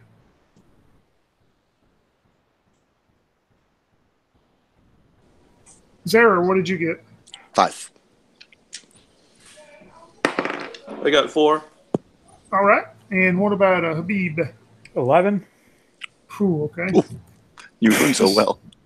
Nope, this guy rolled a number 2, so he starts out again as he's trying to brush his stuff off of him, but he looks back up towards the two standing there in the hallway towards Abu and Habib, and he looks towards you, Abu, again with his crossbow as this wicked grin comes across his face.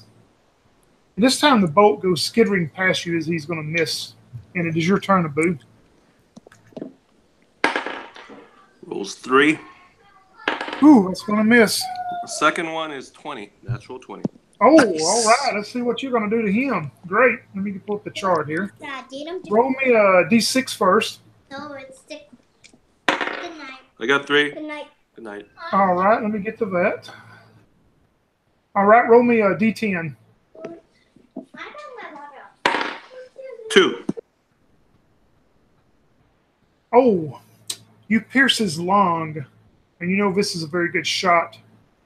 But he's probably going to be in pretty bad shape as you pierce his lung. So let me make me a note here. A lung for an eye, he answers. Ooh, that's pretty good for y'all. Okay. Zara, we're up to you. All right, so I'm pulling the torch off the wall and throwing it at him.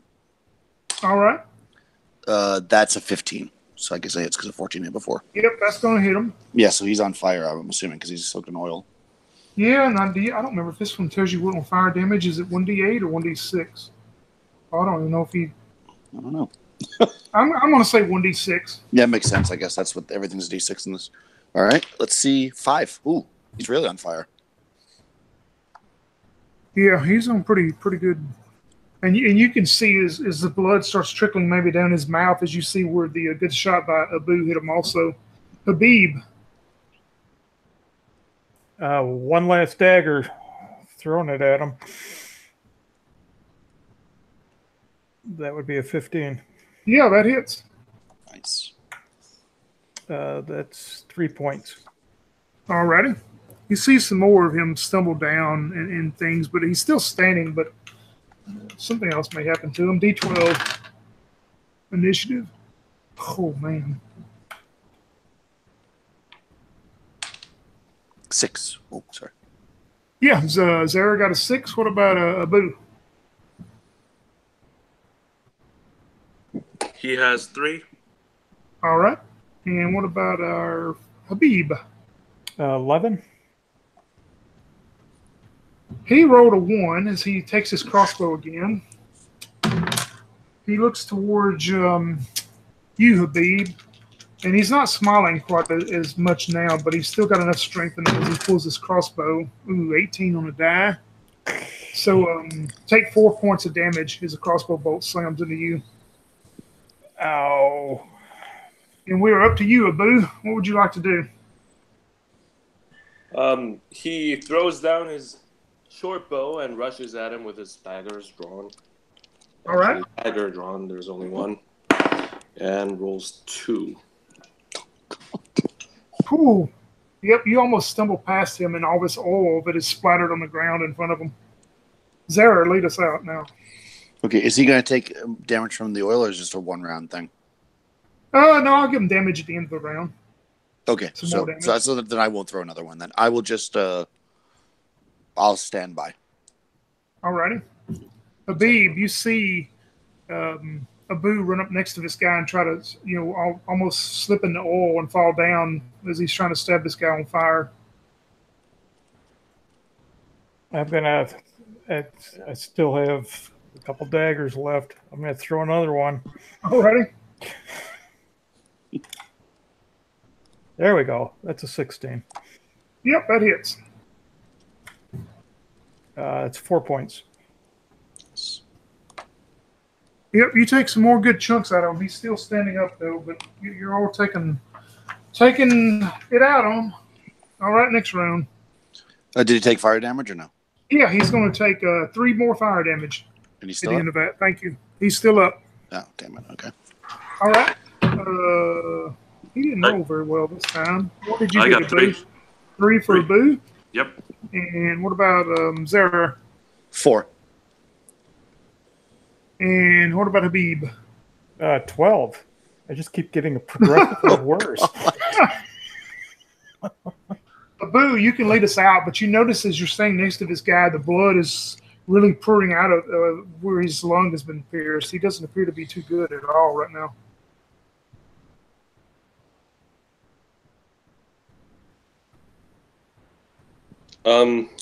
Yeah, he's gonna try to attack again with his dagger. Roll 16. But Yeah, and also, would you like to use that poison that you have on it? yeah, he's gonna open up his little belt compartment and then dip the dagger in that poison, and he'll stab at him. Yep, 16 will hit him. Cool. It's 1d6. Yep, 1d6 minus 1. And I roll 1. All right, so take 1 point of damage, but he will also take the poison because he failed his save, and you see him shake his head. Shake his head as he loses 2 points of intelligence. Nice. Zara.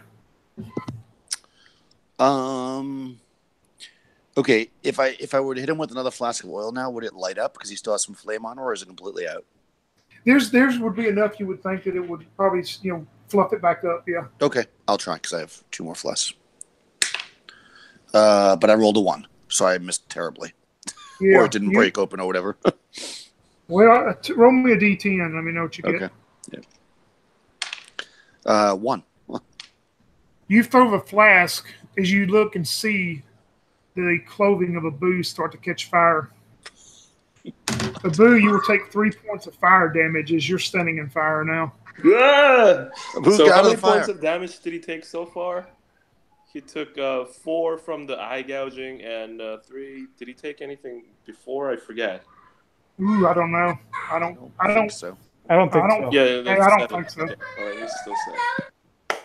This guy looks down and he starts smiling again as he sees the magus throw the oil and miss so bad as he starts smiling at you, Abu, and he looks towards you and he says something in a language you don't understand. All you can get is something about meeting the devils and the demons as he takes this dagger and you see the dripping oils and stuff as you know that this dagger as he's trying to hit you with is poisoned itself. And he hits you with a 16. And I need you to make the saving throw. That's me? Yep. Oh, man. Saving throw. 20! So he makes 6. You make it, but you will take 4 points of damage as the dagger goes into you. But Okay. you fight off the effects of, you're good at poison and stuff, so you fight off the effects that you start feeling from this. He's at -1 now. You're at -1? Okay. Yeah. Make me a saving throw at -1. Whatever you roll, take 1 away. 12. 11. He fails. You are unconscious. You fall down unconscious as the fire starts to envelop around you. You're unconscious for right now. Habib, you see all this going on. And the bad guy is still standing. He is still standing. I'm gonna throw my final dagger at him. All right. Say a little prayer as this one goes. Oh, that's a critical fail. No, fail. we did rat dog. roll me a d10. Oh man. Oh, it's a 10. Okay, you're good. You don't finish off Fatima as you throw the dagger. Um, this guy is standing there. He takes some more fire damage, but he's still standing. And we go to the next round. Come on. Oh, he rolled bad, so that's good for y'all. No. What did you get, Boo? I'm sorry, Zara. 7. Because Abu is down and unconscious. What about Habib? 3. Nice. All right, lead us out, Habib. I'm going to run up and grab Fatima and try rolling her out so I can put out the flames and pull her away from him, and also look to see where my daggers have landed so I can grab them. I'm going to say you can grab Fatima, and you're able to grab 2 daggers that are laying there close by as you're doing this quickly. Excellent. Oh, nice. Zara, we're up to you then. All right, I got 1 flask of oil left, and luckily he pulled my comrade out of the way, so I'm feeling emboldened, and I throw it at this guy with a 14. Yeah, you hit the guy, and as soon as it splatters on him, you see him look at you, and he says something to you in some language you don't understand, and all you get is the devils and demons. You see him fall face first into the fire as the blood is pouring out of the side of his pierced lung, and he is collapsed dead. Wow. But we need to go back to you for just a moment. Abu, Fatima, make me another saving throw. No modifier, straight 20.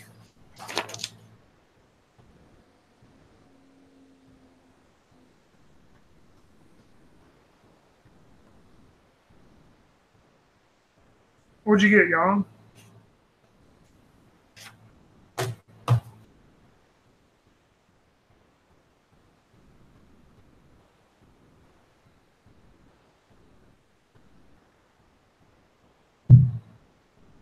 It gouged his tongue out. I guess so. The suspense is killing me here. I know, because I hate to make my own judgment call. I hate to roll for him and miss. Jan, are you with us?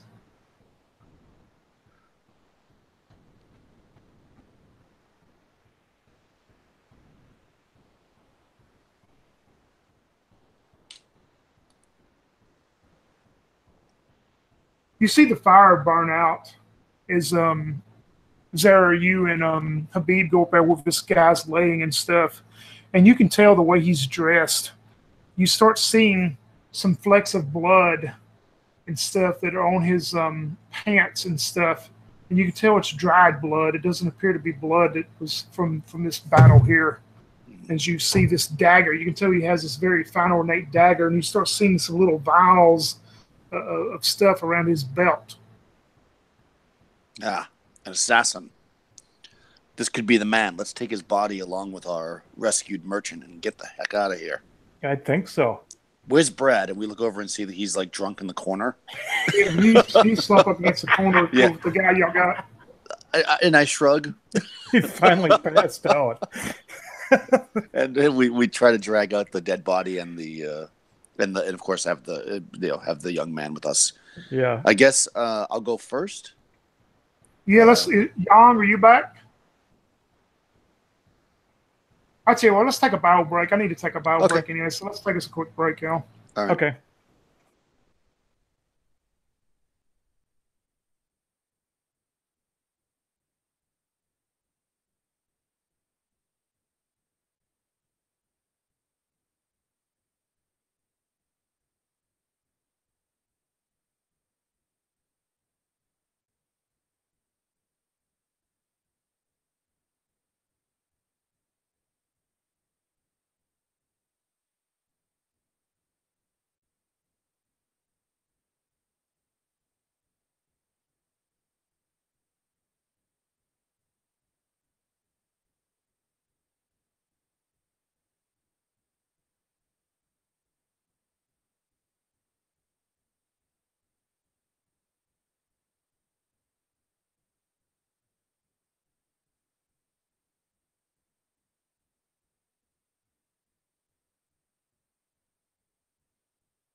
All right, I'm back. Anybody else?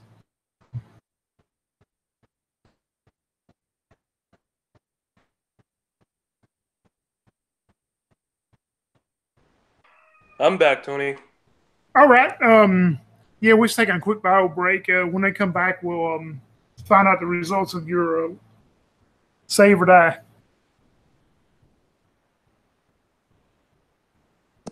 Cool.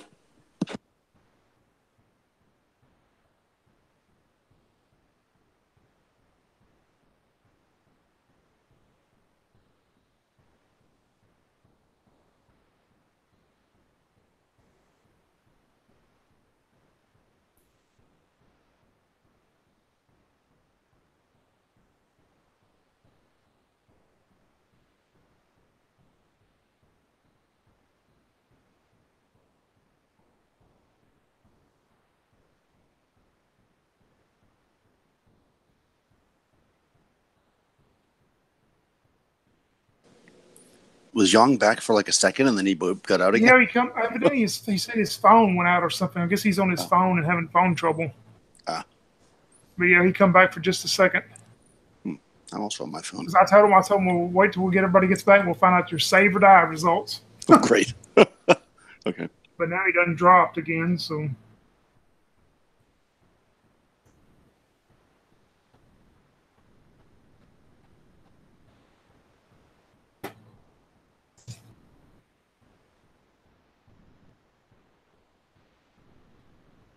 Are you back, Mike, or not?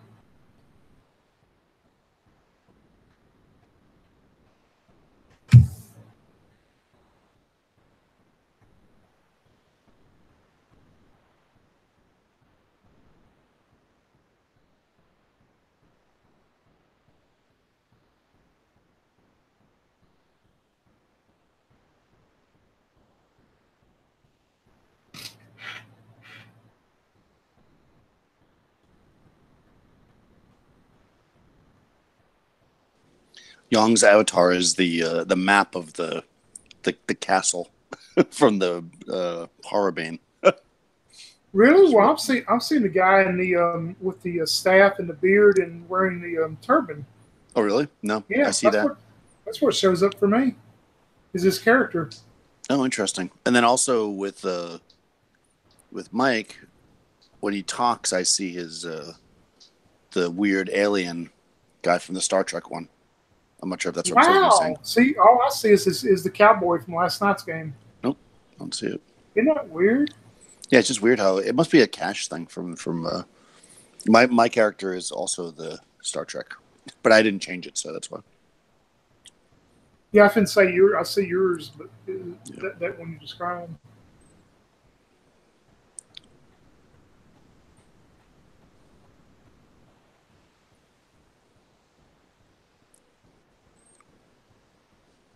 Darn, I hate Crystal fell out and couldn't get back in.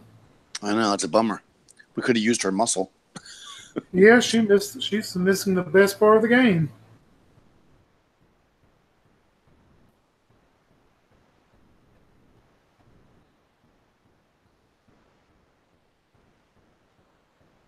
And Yang, he keeps dropping in and out. I thought he had a computer now that he was using, but I guess I don't know.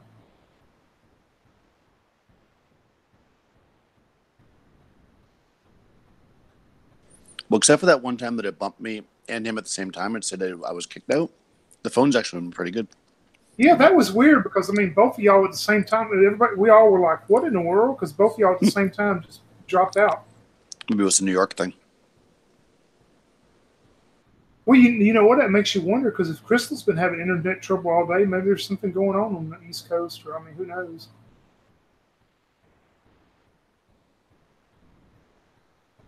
Usually it's always me that had it, but knock on something, I ain't had trouble in a long time. Yeah, you've been actually pretty good considering how low your bandwidth and stuff is. You actually are pretty rock steady. Yeah, I can say ever since that we had that main line that was cut and they repaired it, I ain't had any trouble really. Huh. Yeah, there was probably something weird in the line and it got repaired when they fixed the cut. I know, and I'm not complaining at all one bit.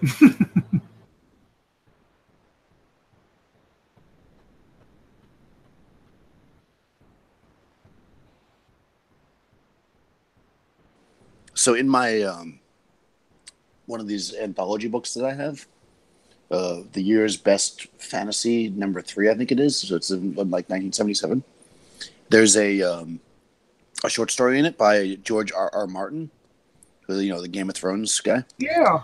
And it's funny because in the little bio they give the author of each person, it says, and I didn't know this. It said, you might think it's unusual that George R.R. Martin would be writing this because he's a well-known science fiction Wow, tonight author. is just not a good night for a game.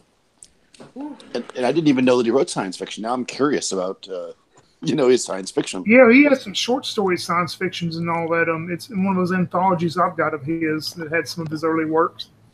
Oh, interesting. Yeah, it said that it's like some gritty realism science fiction, which sounds really interesting to me. Huh. So I don't know. Did you read them yet, or? Yeah, it was a good anthology because I bought one of the. He's got where he did the superhero stories too. Oh, that's right. You said that superhero. Was it? I can't remember what the name of it is now. But I ordered one of those anthologies now to kind of read it. Yeah, it's pretty cool. I didn't realize. It's funny how they're saying, "Oh, you'd think it's unusual that you would be writing fantasy," because of course a lot of people today would be thinking the opposite. Yeah, that one anthology I got's pretty interesting, because he gives a lot of his background about how he started writing and all the rejections and what he would concentrate on, and it's pretty interesting to read it. It's his story. Yeah, it's pretty cool. So I'm gonna seek out some. I actually found a few. On Amazon, I found a few sci-fi anthologies because I really like this series. I've got 4 of the books so far. They're edited by Lynn Carter, and they're the year's best fantasy stories. And they're really good because they're all short. Some of them are in other places because they're like Conan. There's a few of them, right? But it gives you like an insight to a lot of different authors. So I figure if I read these and I like the story, then I'll look for other books from those authors. So. Hey, Mike, are you back yet?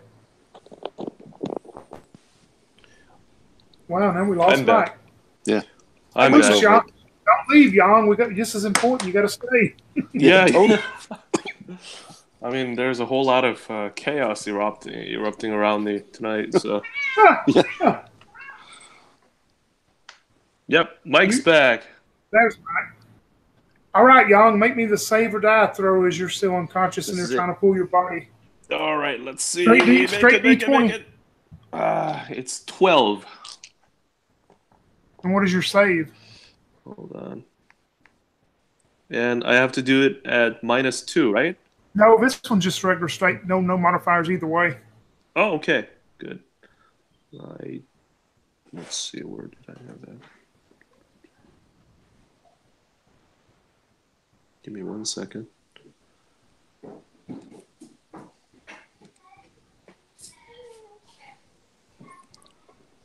And save is 12. Oh. Nice. Tell me how, as you look up and you see Habib and Zara working on you, and you come back to conscious with 1 HP. You're at 1 HP now.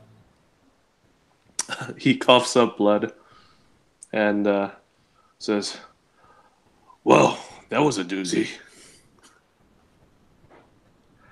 And he just blinks and sits up. And, he's trying to catch his breath. That's it. All right, your companion has come back to conscious enough to maneuver around a little bit, Zara and Habib, and you've got what you would think would be the dead assassin there laying there. It's burned, partially burned, and the fires went out, and everything has been described, and what would y'all like to do? You can continue to go southeast where this assassin come from, or you can go back to up some wounds. Yeah, I was going to say. Yeah, you can do that. You can do that, of course. The 1d4 bind wounds. You can go back the tunnel you come from, and also there's like the north, kind of a northwest passage going. That's 3. I got 2, so. You can do the same thing, Fatima Abu. You can roll a d4 and recover a few more. Here we go.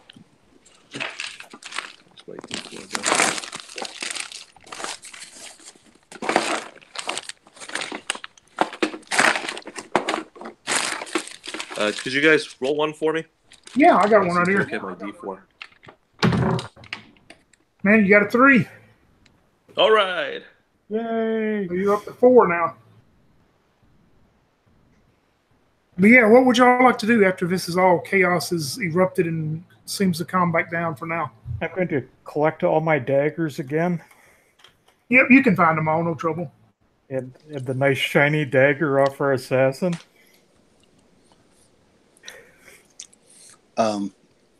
I think we should get the hell out of here. Yes. Should we go back the way we came? That seems to make the most sense. I think so. This is odd for me to say it, but let's go find a Justicar. Yeah, and just remember one thing, since you may not be looking at the deal, the way it was worded says 300 gold pieces to the person or persons who apprehend the assassin. If the assassin is killed in the attempt, 200 gold pieces will be awarded on proof of his death. So just remember that as far as if. Oh, you're saying we don't need the whole body. Is what I think we'll remember. Yeah, I mean that'd be up to y'all as far as what you would want to do to show proof. Well, I think we can grab the belt off of him that has the knife, but also it has the poison. You shove that into our bag, and then let's take his head. Yeah. Sounds like a plan. Does he have any tattoos or anything on him either? No, but you would. The more you look at him and stuff, especially Abu and Fatima, y'all would notice as you look at him and you could see that this guy is probably an assassin from the Desert Scorpions cult. You can recognize that for sure. Okay. So Brad Dog's strong enough to cut his head off for y'all. Cool. Excellent. Nice. That's grotesque. So I will look the other way while it happens. But once in other words, I guard while they're doing that. And then I think we should get the hell out of here. I think we should go back the way we came. I'll make the head disappear into my sack. Yeah, exactly. So let's be very cautious and move forward back the way we came. And I think whoever's going to be in the back of the party should maybe walk backwards so we don't get, I'm used to walking backwards. So. All right, so you want to go last? I'll go last. All right, and I'll go first then. All right, you want to move first, Zara, as you move back through the way you come through. You come into the big room where the curtain dates. was. It appears, the dates and stuff, and then you go back in the slim tunnel going back that way. So we're going with Zara going first. Abu, you're probably helping you and Brad Dog, I guess, are carrying the head and the stuff from this assassin, and then we're having Habib in the back. Is that right? Yep. Yeah. All right. Where's Nafi at? Well, he's going to be in the middle with Abu, I guess. Yeah, he's in the middle coming with you. Who's Nafi? That's probably when you drop. That's the guy that they all rescued from the room that was held captive. Oh, yeah, that guy. Yeah. You make your way back through the main area where the dates was and the curtain where they had their little bedrolls and stuff, and you start in the smaller tunnel as you're going through it there, and you come back through where the guy was waiting with the crossbow. His body's still laying there, and you're peering back down into the main room of the cavern, of going back to where you would go back up to the upper levels of the tower. And that you want to proceed that way? Yeah, I'm going to... I'll lean my head over and look under and make sure nobody's hiding under the ledge. And if there is, obviously, I'm going to quickly pull back. But if not, and the room seems relatively empty, I'm going to make my way to the ladder to leave. Yeah. Actually, I'm going to go to the ladder, but I'm not going to climb up it. I'm going to stand at the bottom and watch down to the southeast, that other passageway, while the rest of the party, since they're carrying stuff, they're going to need to go up first. Let's go. You got to go actually down. You're up on a 10-foot raised ledge from where you come, so you've got to go down the ladder. Buddy. Okay, yeah. So I go down the ladder to the. I look over the ledge, make sure there's nothing there, and if there's not, I go down the ladder and then wait. Actually, can I see that the passageway that goes to the southeast? I mean, I know the stairs are here too, but the passageway you said turns to the southeast. Can I see down that passageway better if I'm up on the ledge, or worse, or the same? Like where you originally come in from, no, you wouldn't be able to see this at all going back to the east, southeast at all. I mean, you wouldn't be able to from the ledge. You'd have to go back into that room there where you come from out of the secret door where the bell is. You'd have to go back down into that main part of the cavern to see back to the east, southeast. Okay, so that's what I'll do. I'll go down to that main part of the cavern and wait there while the party comes around to me. I'll stop there as a regrouping point, watching that entrance. Yeah, and as you're watching that entrance, the two guys step out from that east area with crossbows and lower them at you. Everybody roll initiative. Okay. 11. Let's see. Did Abu 11? What about Zara? Oh, I'm sorry. 5. Oh, I was a 5. Huh. And Habib? 7. They got a 3 as they both look at you and lower their crossbows towards you, Zara, first. Since you're the only one in the room close to them, they're probably 15, 20 feet from you. One of them is going to hit you. The other one's going to miss. The one that hit you will take 1 point of damage. Oh, man. If 2 people had hit me well, I would have been dead for sure. Yep, we're up to you, Zara, as these guys are standing 15, 20 foot of you as they've come out from somewhere out of the east area there. All right, so I pull my veil off my face and I flourish and go into a very sensual dance and spin around, and they can feel the sands lift from the ground and enter into their eyes as I cast sleep. All right. So it depends on their hit dice, I guess, is how many go down. Nice. No save though. So how is it worded on it? It's there's like a little chart. Of course, I closed it when I got up. Sleep. Okay. Less 2d6. than 1 to 1 plus. So yeah, 2d6 plus 3. So yeah, roll 2d6 plus 3. Okay. Okay, 2d6 plus 3.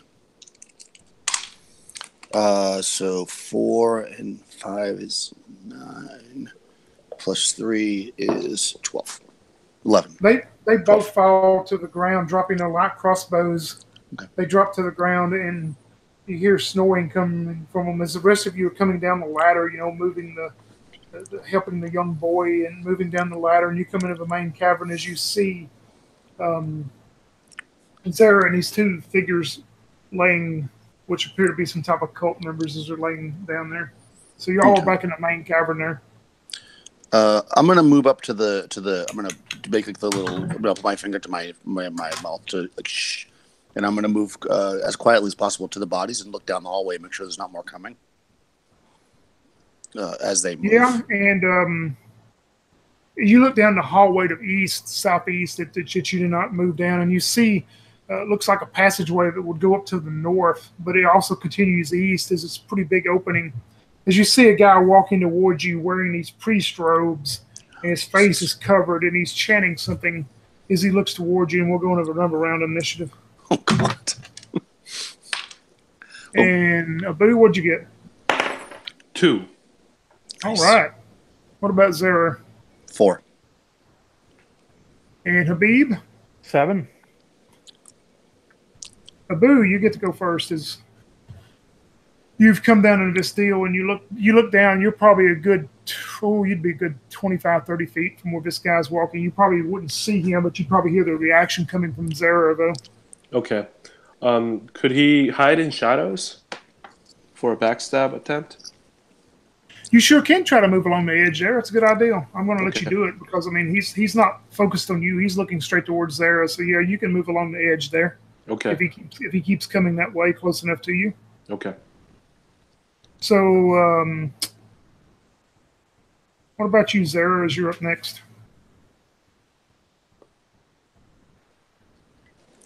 Okay, so I see him, and I straighten up, put my shoulders back, and I take my hand and brush it across my face, and I look to him and I say, "Where have you been? I've been waiting for you." And I cast Charm Person.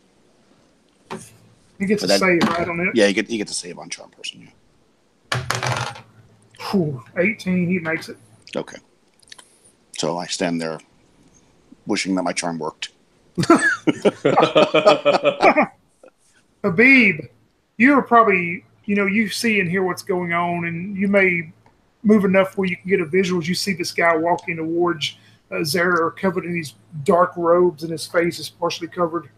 Yeah, I grab the head out of my bag and I lift it up in front of me and I shout, "This is what happens when you mess with the diamond sand snakes." Nice. Awesome. As you do that, he stops 10 feet in front of you, Zara, and he starts, he's looking down as he starts unfurling his hood. And as he raises his face, you can see some old scars on his face. It appears that he was burned at one time. And he just goes, "Today, you will be the ones to burn."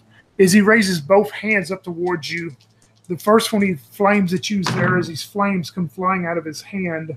Ooh, that's not going to be good.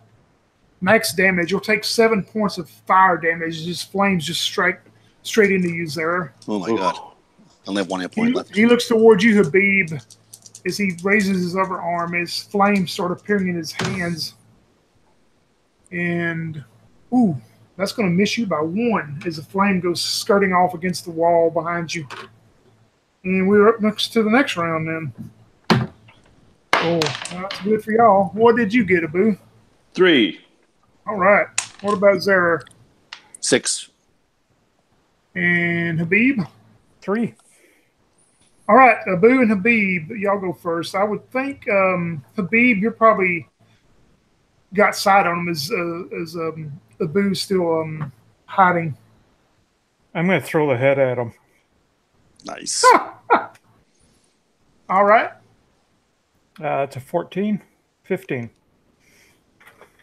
Yeah, you're able. It hits him in the side there, and 1d2 damage is good enough for me for something like that. Does he get to roll for intimidation? Yeah. Yeah. Oh, is that what Save you're trying to against do? Intimidation. Yes. Oh, I thought you was actually trying to hurt him with it. No, okay. Well, that's it. I'm going for the fright effect there of the head and then the head being thrown at him. Yeah, as the head hits him and it bounces off of him, he looks at you and he goes, "I have seen things worse than that. I will see your body burn today. Your bodies will burn, and I will sacrifice you to the cult." As it has no effect on him. You still want to stay hid, Abu? No, he's gonna pop out and try to backstab the guy. If you do, he's not close enough for you, Fred. He's probably still enough because he didn't move up close. He's still standing in front of Zara. So if you want to do that, just to let you know, you're not going to be close enough to get any backstab on him because you're not close to him. He's gonna actually stealthily try to get behind him. Ooh, roll me a d. Never mind, I'll do it. You think you're moving pretty good towards him, trying to stay along the wall. Zara, lead us out next. Okay, so let me just ask you a question out of character because it's kind of important. Is this like a relatively... I mean, I know there's magic, but are there monsters and stuff in this world? Yeah, there is. Somewhat. I mean, you probably hadn't encountered many, but there could be, yes. Okay.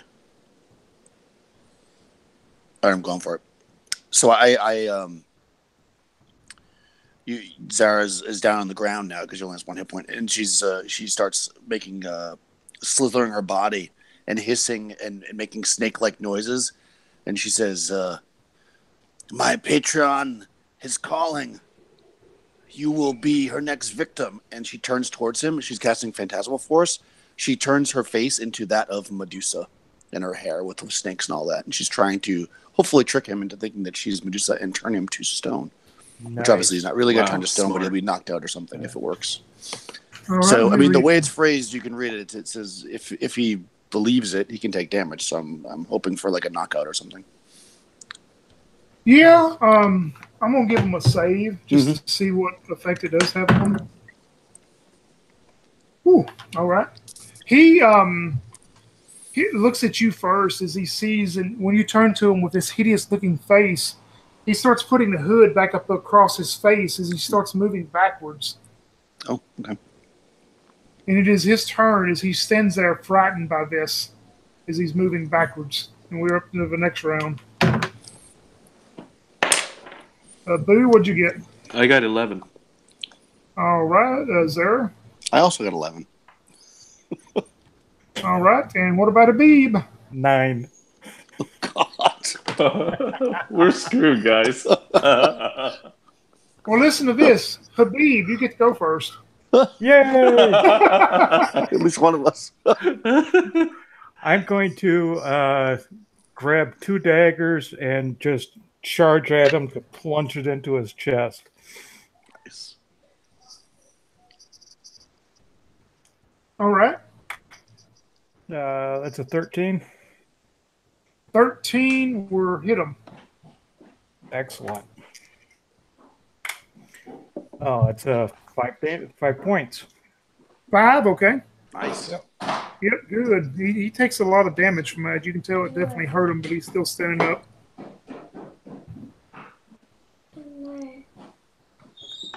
Now we go to him. He looks towards you as you have hit him, Habib, and he looks back for just a moment at the hideous snake woman. And as he does, he just takes this mace out of his belt as he swings up at you, Habib, as you're standing there close next to him and have engaged him. And he hits you right on the money with it. You'll take 3 points of damage, Habib. Yep, got it. And now Yep. we're to Abu and Zara. Y'all are both on 11. Okay. Do you want to go first, Abu? I just muted him, so you can go. Okay. All right. So I with the last bit of strength in my body, I leap up towards him, attacking with my my hair that is snakes. So I'm assuming he's believing you're going to have to move probably 15 foot to get to him, but just to let you know. But I mean, Can I do that you or can definitely do that. Okay. Yeah, because so I mean, obviously, if he ends up not believing the illusion in the end, it won't actually do any real damage. But while he's believing it, it does damage. Okay. So I'm attacking him with my snakes. Basically, I'm attacking him with a snake bite. All right. 18. That should probably hit him. Oh actually. yeah. Yeah. So a snake bite D6. Yep, we'll say D6. Yeah. 6. So that's pretty good. Ooh. You see him fall to his knees as he's just cowering with pulling his hood back against him. Even after he's hit a bead, he's cowering down on his knees and appears to be in very much distress. What would you like to do, Abu? He's gonna come out of the shadows, get behind him, and try to slit his throat. You will actually be able to sneak up on him as you can try to do that. He's not paying any attention to you, so you'll get a +2, I believe, +2 to hit and do and I damage. rolled natural 19. Nice. Ooh, Yeah. great. I wish you'd got the 20, but that's good. You hit him definitely. Yep. So 2 times damage. Do I roll twice or just multiply it by 2? Either way is fine. Okay, I'm gonna roll. So 1 and 3. Tell me, is this frightened and terrified as he's on his knees? Tell me how you finish him off. Yeah, so he sneaks up and comes out of the shadows, and these 2 pair of hands grab his neck from the back. And one of them covers his eyes, and the other one slits across his throat. And he says, "I'm so sick of being stabbed today. You gonna be the one that gets stabbed." Yep, he had 1 HP left, so perfect. Worked out great. Okay. Excellent. Great.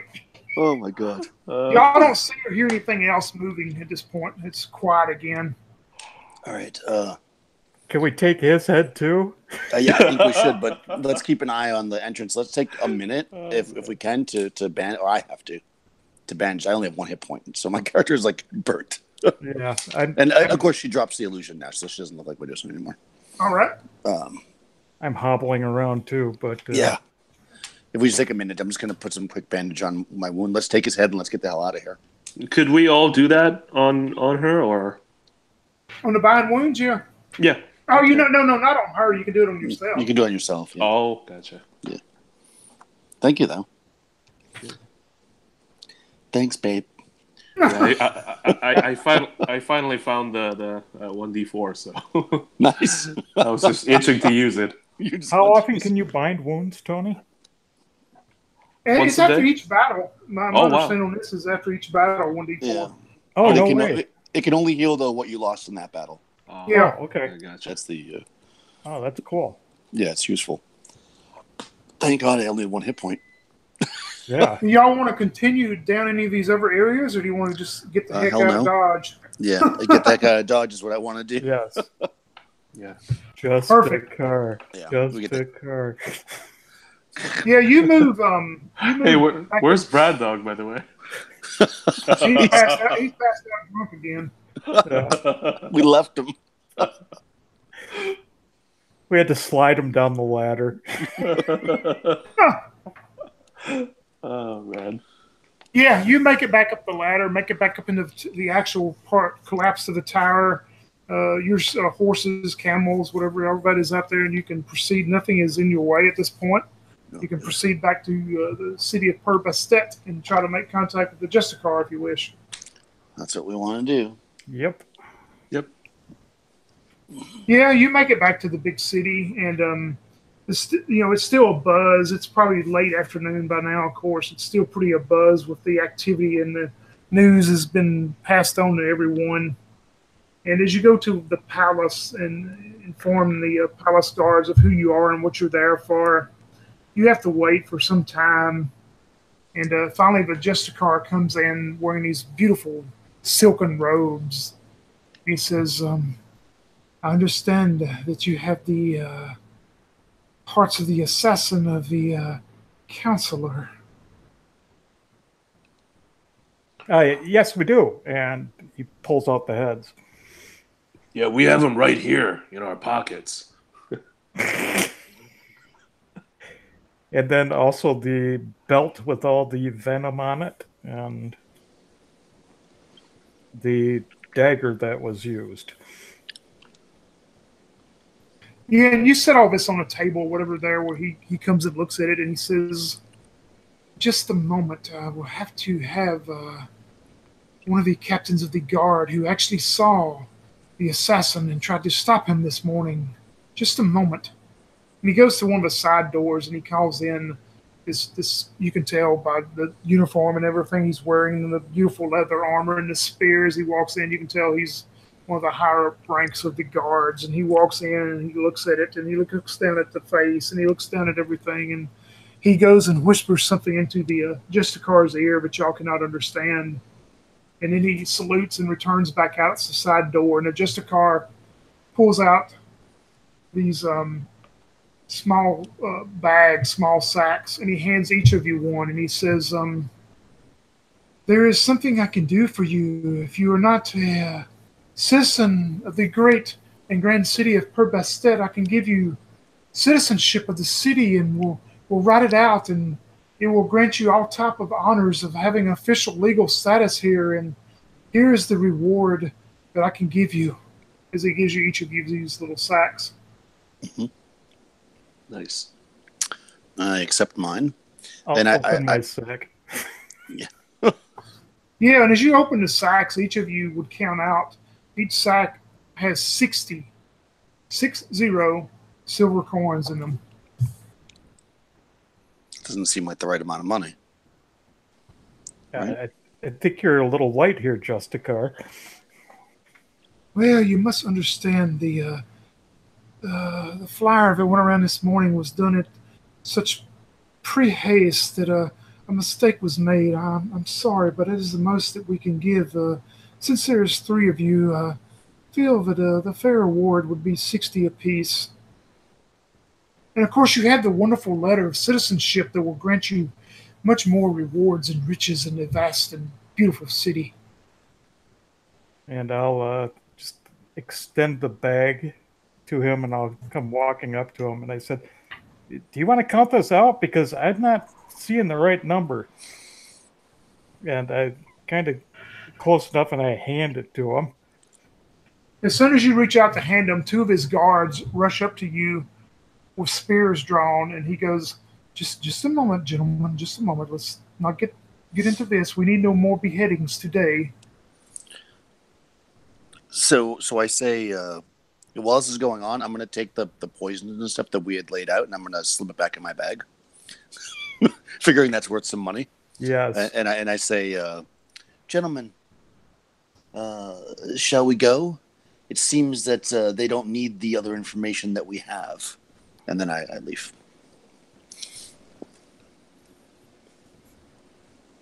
What about Habib? Do you step back from the Justicar's face? No, I step just a little bit closer, and I go, I don't understand, and I will grab my dagger and attempt to jab it through his throat. Whoa! Wow! I'm actually going to let you have a little surprise round on him. Go for it. Nice. That's an 18. Yeah, that will hit him. Oh my god! Oh, 2 points. Oh. Did you leave the room, Zara, by now, or would you still be there? Yeah, I'm out. I mean, if I hear screaming, I maybe pause for a second, but then I keep going. Yeah, I'm running for the nearest exit now, whether it's a window or anywhere. As you run for the, what about let's go to you just a minute, Abu. What did you do? Were you still in the room when this happened? Yeah, he was witnessing the whole thing, and he's wearing an expression, a dumbfounded expression. His jaws practically hitting the floor, and he looks around and he doesn't know how to react. He's an assassin, but he's a pretty dumb one, I guess. All right, let's see. And he looks at the other guys, and yes, like, I just met these guys this morning. Abu, you and Habib roll initiative for me, D12. Oh my god. 4. That's an 8. All right, what would you like to do, Abu, at this point? You see Habib take off trying to find an exit, and all you can see is wave after wave of these guards coming into the room going for him. Oh boy. He's gonna try to think quick and decides to scream out, "That's the assassin!" And he'll go after him. Wow. Are you going to run out of the room, you said, or not? No, yeah. He's gonna try to tackle the other guy, his companion.